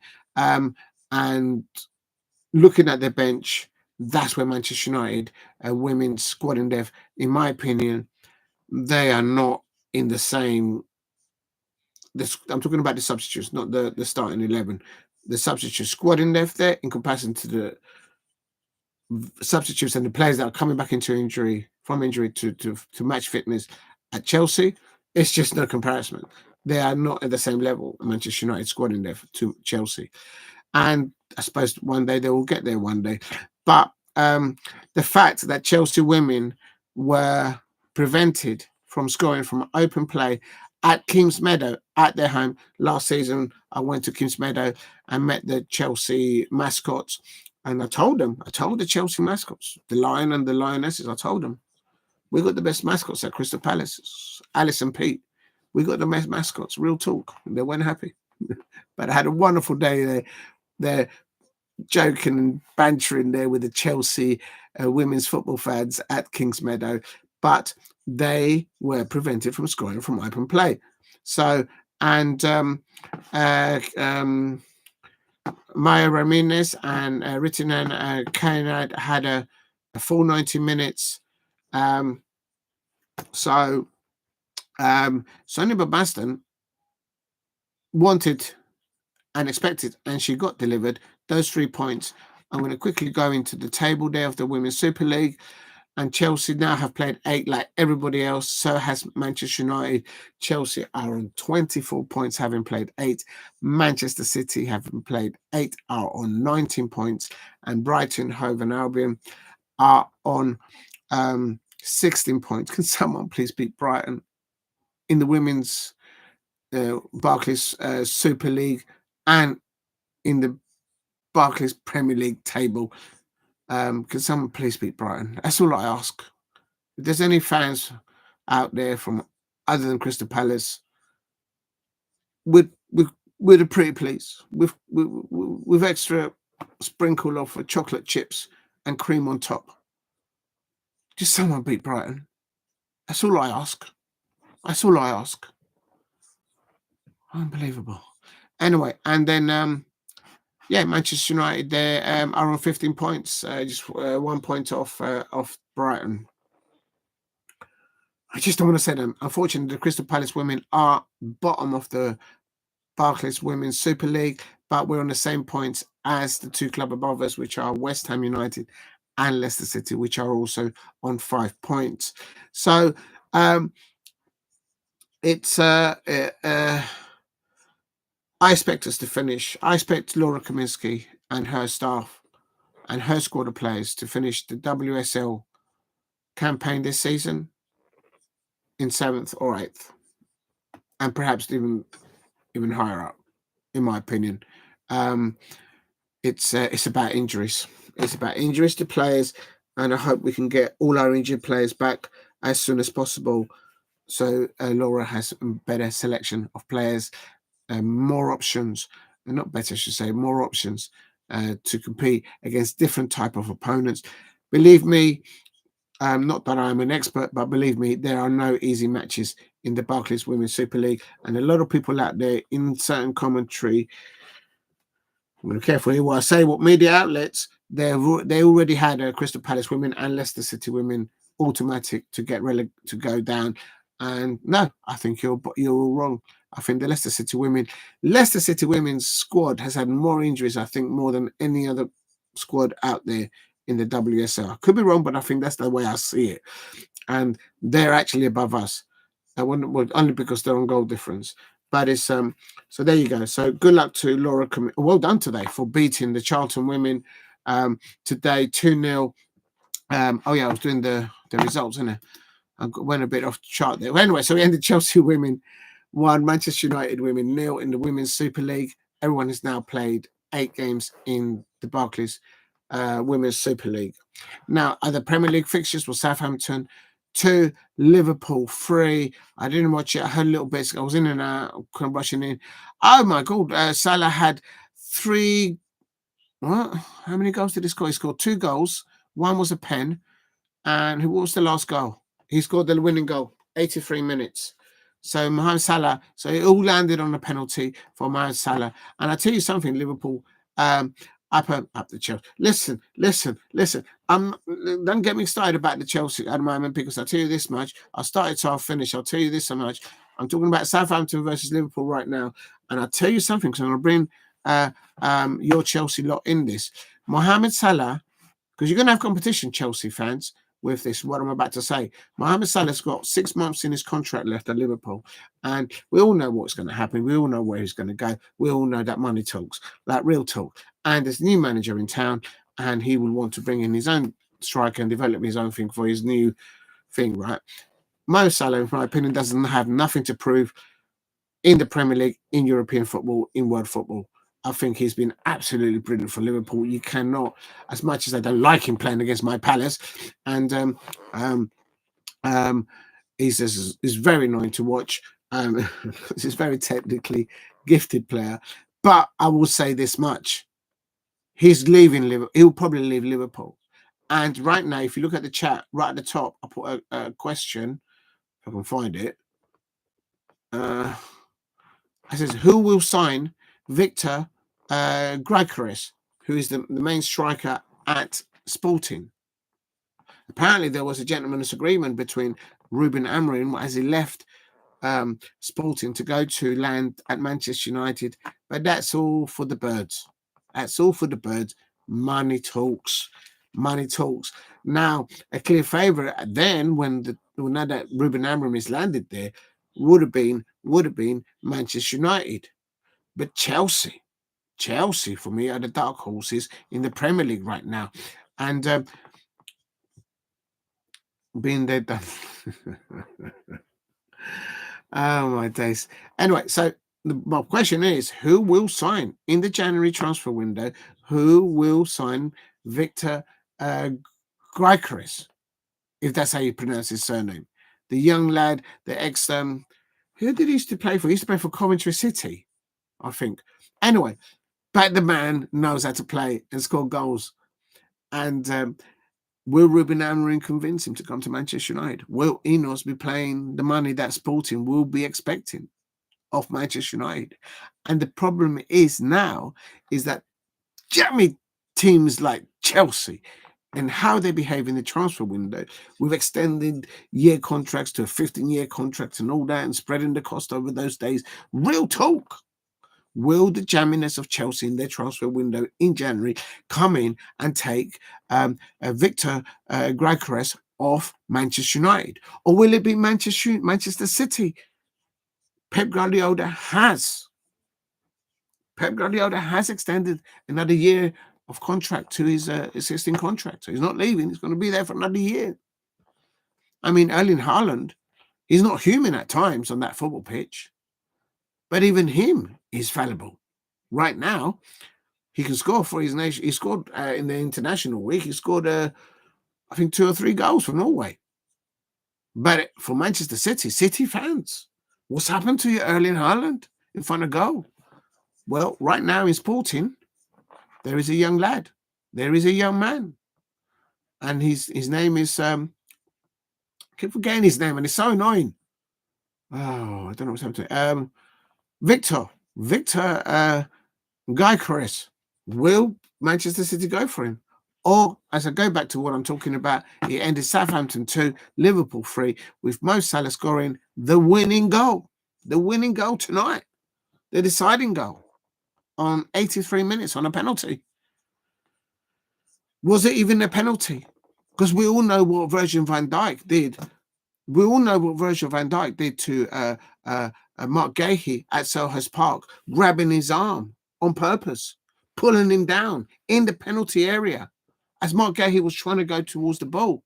But the numpty of the referee and the referee on VAR on the night decided Mark Gahey was nowhere near the play. He was in the penalty area by the goalkeeper. How are you telling me that that's not interfering? Liverpool fans out there, you get VAR decisions, you get referee decisions that go always your way. Crystal Palace fans never get nothing, absolutely nothing. That's right, I said it. But Mo Salah, your Mo Salah, will most probably be leaving at the end of the season, and you need a replacement. You need a replacement that is match ready, that knows how to score goals. Well, right now there's a young lad at Sporting, and he's wanted by Ruben Amorim after what happened today at Portman Road. Real talk. So who's going to land him? If I'll tell you something. What's this? Manchester United. Well, we've done that shirt. It would make Manchester United favourites. Yeah, but if they're going to sign him, Sporting are not going to ask for crumbs for him.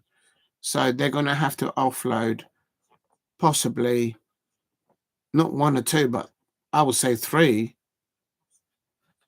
high wages that are on the payroll right now at Manchester United, or unless they take the money out from somewhere else within the club, projects or whatever, in other platforms to account for it, because Sporting are not going to let that lad go for anything less, in my opinion, than 75 million euros.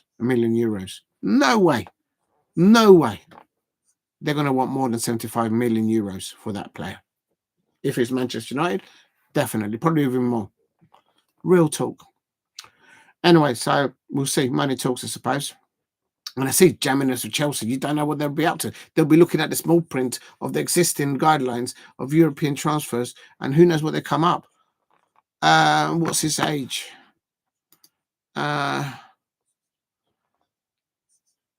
It's here. Ooh. 1988. He was born June 1988. His balls have barely just dropped. He's a youngster. I don't know. His dad's 20. There, his dad's 26. There. What's his age? Not bad. Yeah. Well, anyway, listen. I think you're quite right. He might go to Manchester United, and then I'd say Manchester United will be favourites that will sign him to make sense that they need a striker. Yes, but Pep Guardiola has more funds available to him. I think if they, I don't know, they might get those charges against them dropped. I think they'll win those charges. They won't get charged. And then you've got Chelsea. They always come up with some reason of signing players, and literally they don't have room to fit anyone physically in their changing room, whether it's at Stamford Bridge or in their training camp. It's just ridiculous. But they'll find a way. They don't stand there like players. They stand there like emperor penguins because they can't even move. There's no room in their changing room. Real talk. That's how the Chelsea fans walk. They think they're all emperor penguins walking around up and down King's Road and the Fulham Road. And say no more. Anyway, and then I says we were linked with Jeffrey. Listen, you could take Jeffrey Slupp. You're not having Jeffrey Slupp for anything less than 90 mil. Jeffrey Slupp. You're taking. Oh, you got the dollar. Listen, no. Listen. I'll tell you something. I just had to check the conversation rate. 26, not bad. Oh my God, there you go. Anyway, so go back to you're not having, I swear, in the January transfer, if you sign one of my Crystal Palace players, I will lose it. I will do a 24-hour live stream of me just letting off steam, and that's just putting it mildly. Geminis. Oh my God. Oh my days. Right, going back to quickly, supposed to be rounding it off. What was I on about? The lineups. I've lost the whole thing. You've made me lose the page completely. What's going on? I know there it is. I take it back. Okay. Right, in the Southampton 2, Liverpool 3. Who scored first? Liverpool scored first on 30 minutes. Slobosly.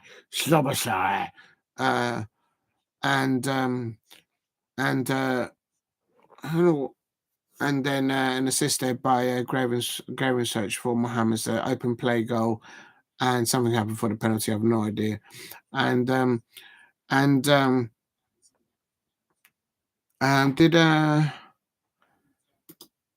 did Diaz, the Colombian player, play for Liverpool? Let's have a look.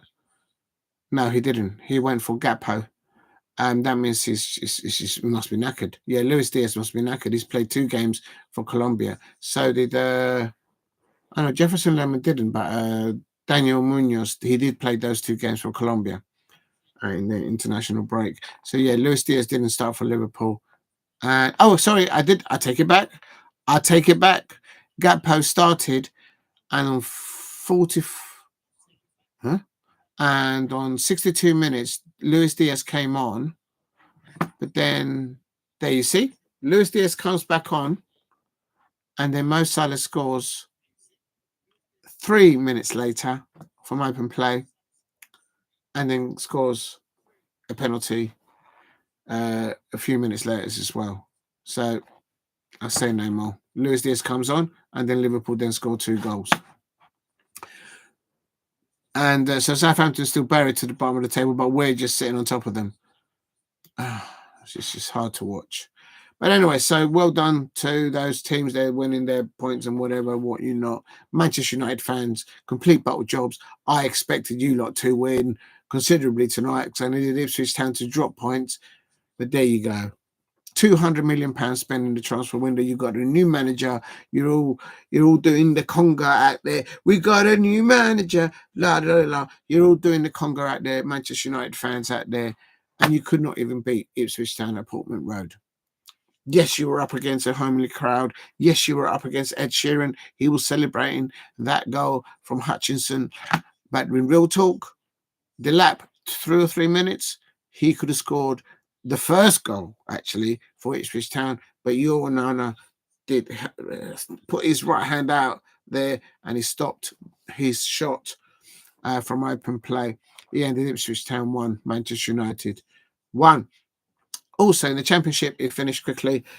Swansea City 3, Leeds United 4. Leeds like to score loads of goals. How did they conceded? Imagine being at home, scoring 3 goals. The Swans of Swansea City And let me just see the manager. Luke Williams. Yeah, I thought it's Luke Williams. Scoring 3 goals at home and still managing to lose the match. Who scored the last goal? Oh my God. In the extra time of the first half, there was a goal scored, and in the extra time of the end of the second half, there was also a goal scored. So 2 of the goals were scored in extra time of both halves for either side. Ended 3, Swansea City 3, Leeds United 4. I'm going to be nosy quickly before I sign off. Leeds United are still top, of course. They're on 32 points, but so is the 2 teams below them. They've all played 16. Below Leeds United, which are on 32 points, are Sunderland and Sheffield United, also on 32 points. Burnley are on 30, so they're up there. And Middlesbrough on 27, so that's not far off. It's five points off. And I can't believe Millwall are scratching distance there from the playoffs. I swear, if Millwall get promoted by the playoffs in the Championship and my Palace go down, I'm moving on before I start blowing the gasket. Unbelievable.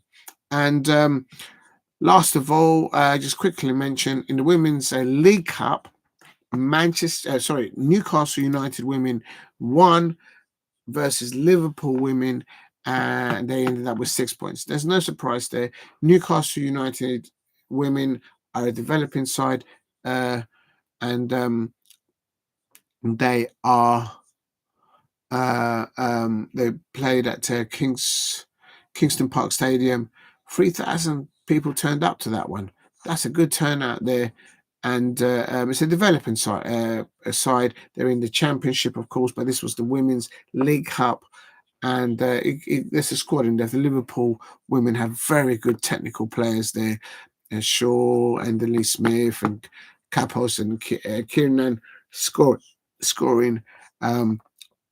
With and Debris scoring a couple for herself there. Very, very, very good squad in depth that Liverpool got there. Mind you, they'll probably want to improve there.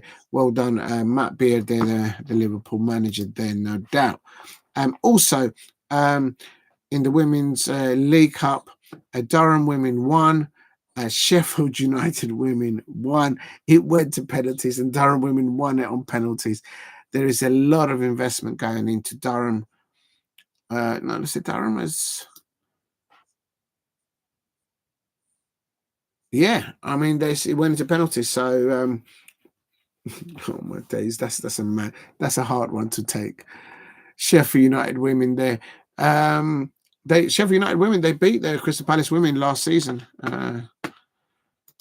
But they finished below Laura Kaminsky's Crystal Palace winning championship side.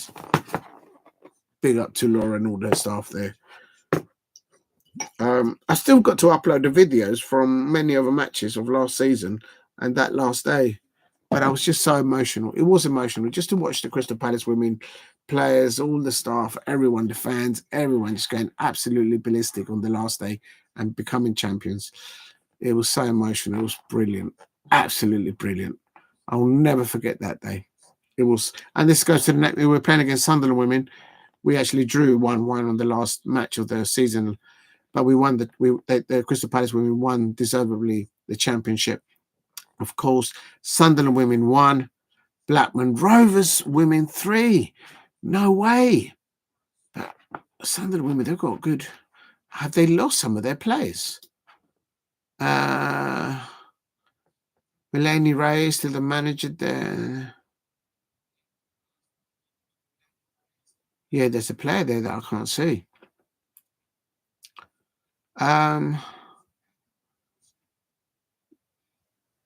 They've had players injury or they've lost players.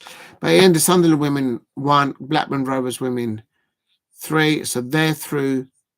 Oh no, it's tables. They're playing on tables, isn't it? Oh right, I'll go through the tables in a minute. Let me just do the last results. London City Lionesses 1, West Ham United Women 4. Lot of financial investment going into the London City Lionesses there by the owner, but they're losing 1-4 to West Ham United Women there, and good structures I've heard of good football structures that West Ham United have for the women side. I've heard things. Have I seen it? No. Have I witnessed it? No. But what I have heard, there's a good setup there in their infrastructure over there. So yeah, Raheem Skinner there winning that. So well done to the West Ham women there. And last of all, oh my God, it's more.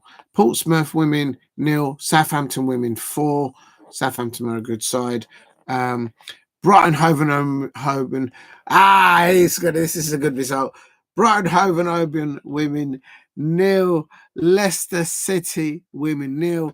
But the Leicester City women win 4 on 3 penalties. So Brighton Hove Albion women's football fans in the mud. That's right, I said it. As a Crystal Palace fan, then let me have a look. Let me have a savor of this moment. Did Frank Kirby start for Brighton? No, she didn't. That's why they didn't win.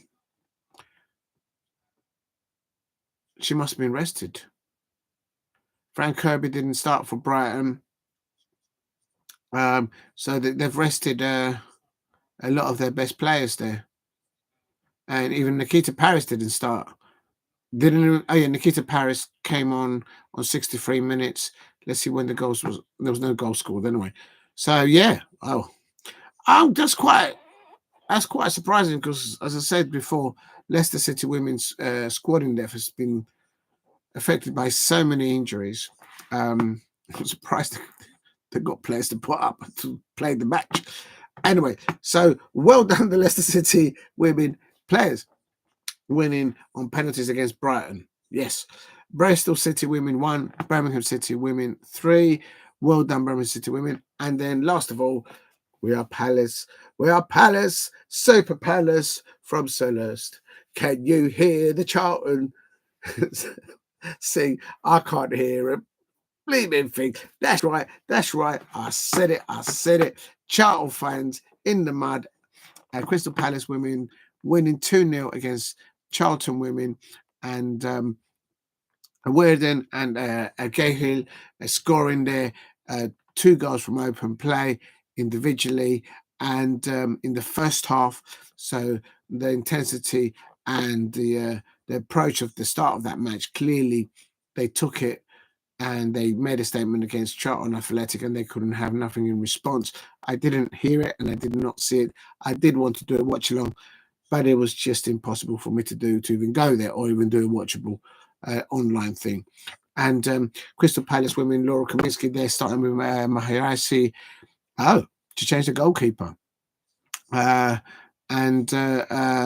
She rested Yanis, so that's good to see. I said it during the watch along that it's an opportunity for Laura Kaminsky and other managers to just have with the League Cups, with the cup competitions, to just field different players, rest players that we need to rest for the Barclays Women Super League campaign. And she started with Arthur there in the pivot there, with Cahill there, Annabelle Blanchard there behind Larkin, Molly May Sharp on one side, and Werden on the other side, and Atkinson there as a right back, and Gibbons there as a left back there, with Everett and Aspin and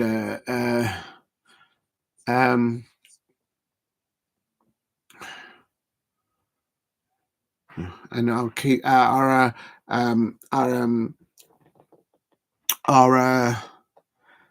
substitutes were Cato, Potter, Pritchard, Riley, Stengel, Woodham, and Yanis. And so any other Crystal Palace women who are recovering on injury, please get well. Keep working hard in your recovery, in your fitness, in your recovery mode, and get back available You know who you are. I'm not going to go through the name of the list, but good luck to all of you. Right, I think I'm going to wrap it up now. It's coming up to 3 hours and 40 minutes. Thank you very much, everyone who dropped into the chat. It's I'm just having a look. If I missed anything, I don't think I have. French League. Oh, wait a minute, wasn't it? I've got to search this. Patrick Vieira also.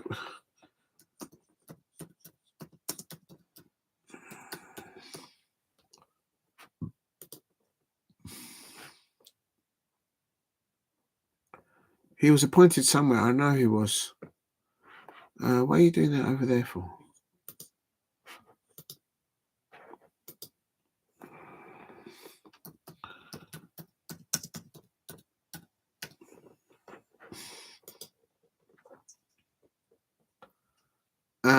Genoa. I know he's the manager of Genoa. Yeah,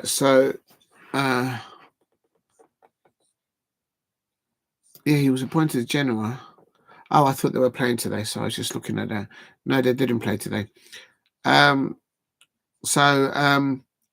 wanted to see if he won in his first match as a manager there. Right. Let's do Ukraine, Turkish Super League. Oh, this is what Steve was on about. Simapur Nil is the Turkish Super League, and Super 4 is 0-0 with Kampi Sabha. Queen Sapor 1, Hater Sapor 1, so Betistak 2, Gopetez 4. Who's their manager over there? Yeah, Giovanni Van Conscross. That's a mouthful of a name, but yeah, I'm sure everyone's heard of Giovanni Van Conscross. He's the manager of Betis. I knew that. That's why I just wanted to have a little butchers of that. Well, that's interesting there. Right. So, well done to those Liverpool fans out there, I suppose, for delivering and making sure that Southampton lose. I needed Southampton to lose points. Absolutely, Manchester United fans out there, complete bottle jobs to a lot of you. I expected you lot to win and convincingly over Ipswich Town. I needed Ipswich Town to drop lots of points, lots of minus goal differences, and as per usual, Manchester United fans failed to deliver. Look into my eye. Real talk. Just cannot rely on them. Unbelievable. But anyway, but in that said, I had a look at your new manager. I was keeping an eye close on what he's doing with his players on the touchline, on the bench. And I think you've got a really good coach. You've got a good manager there. It's only the first match. Remember how long it took you for your Sir Alex Ferguson to get stuck in and deliver trophies like you want them to deliver for your football club. As a Crystal Palace fan, as a club that sells players, we need, as horrible as this sounds, we need football clubs like worldwide brand football clubs like Manchester United to get their act together. So if they do come in for any of our players, as Steve Parish said, if you want superstars, you got to play superstar money for players. Had Manchester United got their act together and had Ruben Amorim been the manager at Manchester United, and they had come in at the same time as Newcastle came in for Mark Gahey, right now, Mark Gahey would have been a Manchester United player all day long. That's no disrespect to Eddie Howe, whom I think should be the England manager right now. I don't understand why they appointed Tuchel. Anyway, and the other, so he ended up Ipswich Town 1, Ruben Amorim's new Manchester United era 1 at Portman Road. Good passionate match there for a neutral. I can't deny. I'm going to leave you on this one, which is not so good. Is Sad news I think it's bad news when any manager loses their job. I don't think they go into management to try and not to better the players. If there is a manager out there that does that on purpose and gets big money for it, then shame on you. But very good manager, Steve Cooper, which at one point I didn't mind if before Oliver Glasner was linked to us. Steve, excuse me, Steve Cooper has been released by Leicester City, and the fact that they've done it today, that tells me something is on its way. I need to have a nibble at something because I'm going really dry.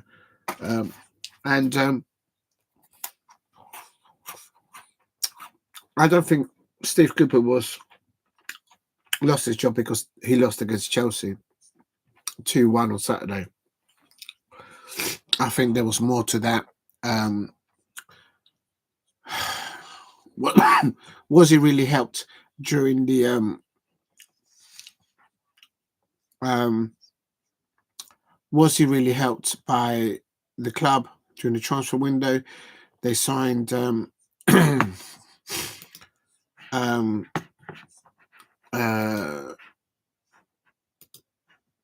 Ayew from Crystal Palace. They got on loan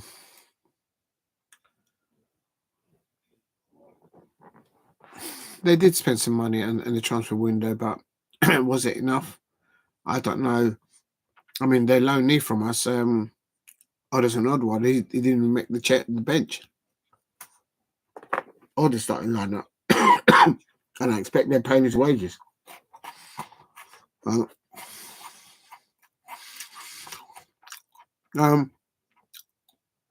think what Chelsea are doing now is under Enzo Maresca is beginning to see the best out of Caicedo and Fernandes working in that pivot, just releasing outlets, the ball out to Madueke, Cole Palmer and Jackson. And I think Chelsea are still the dark horse to get up that Premier League table and really give a little challenge there to Liverpool and Manchester City. I don't think Arsenal are in it. Right, that's it. Me going. Big up to ST or Esther for dropping in. Jabbiness and Chelsea, unbelievable. Big up to ST there. Big up to Steve RSC. Thank you very much for dropping in all those wonderful comments there. And yeah, I'll try and do some maybe watch alongs to the Turkish league, to the Azerbaijan league, and Uzbekistan, all those. I'll figure something out. Thanks for all the information. Now I know where I can watch their leagues free on YouTube.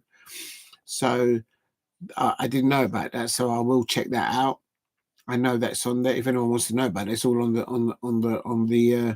Steve RFC's comments there on the chat.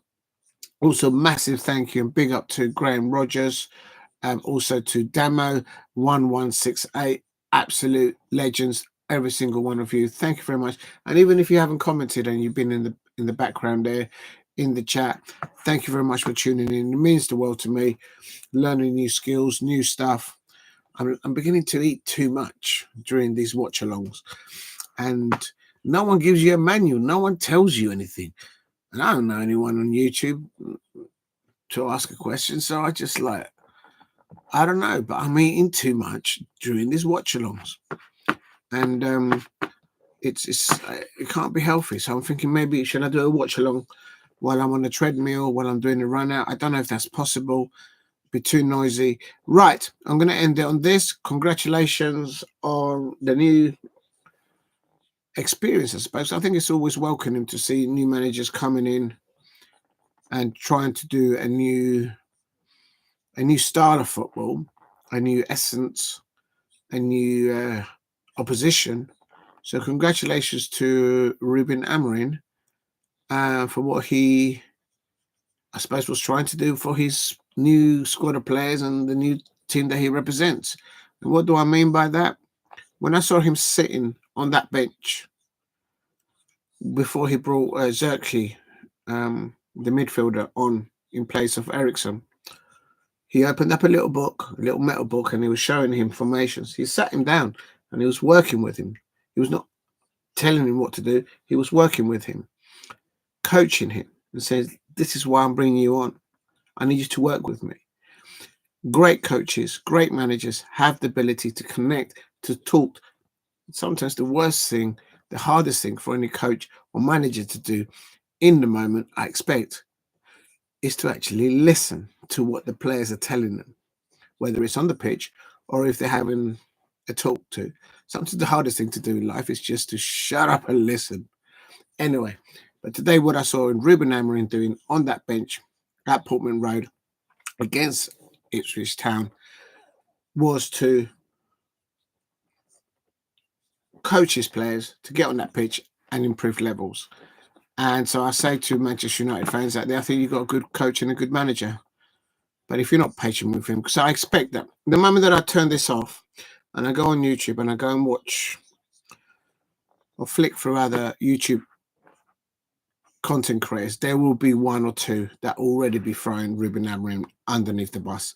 And I'm thinking, as a neutral, as a football fan, I'm thinking, just leave it at, just let the managers establish themselves, like Oliver Glasner has tried to do with his coaching staff at Palace.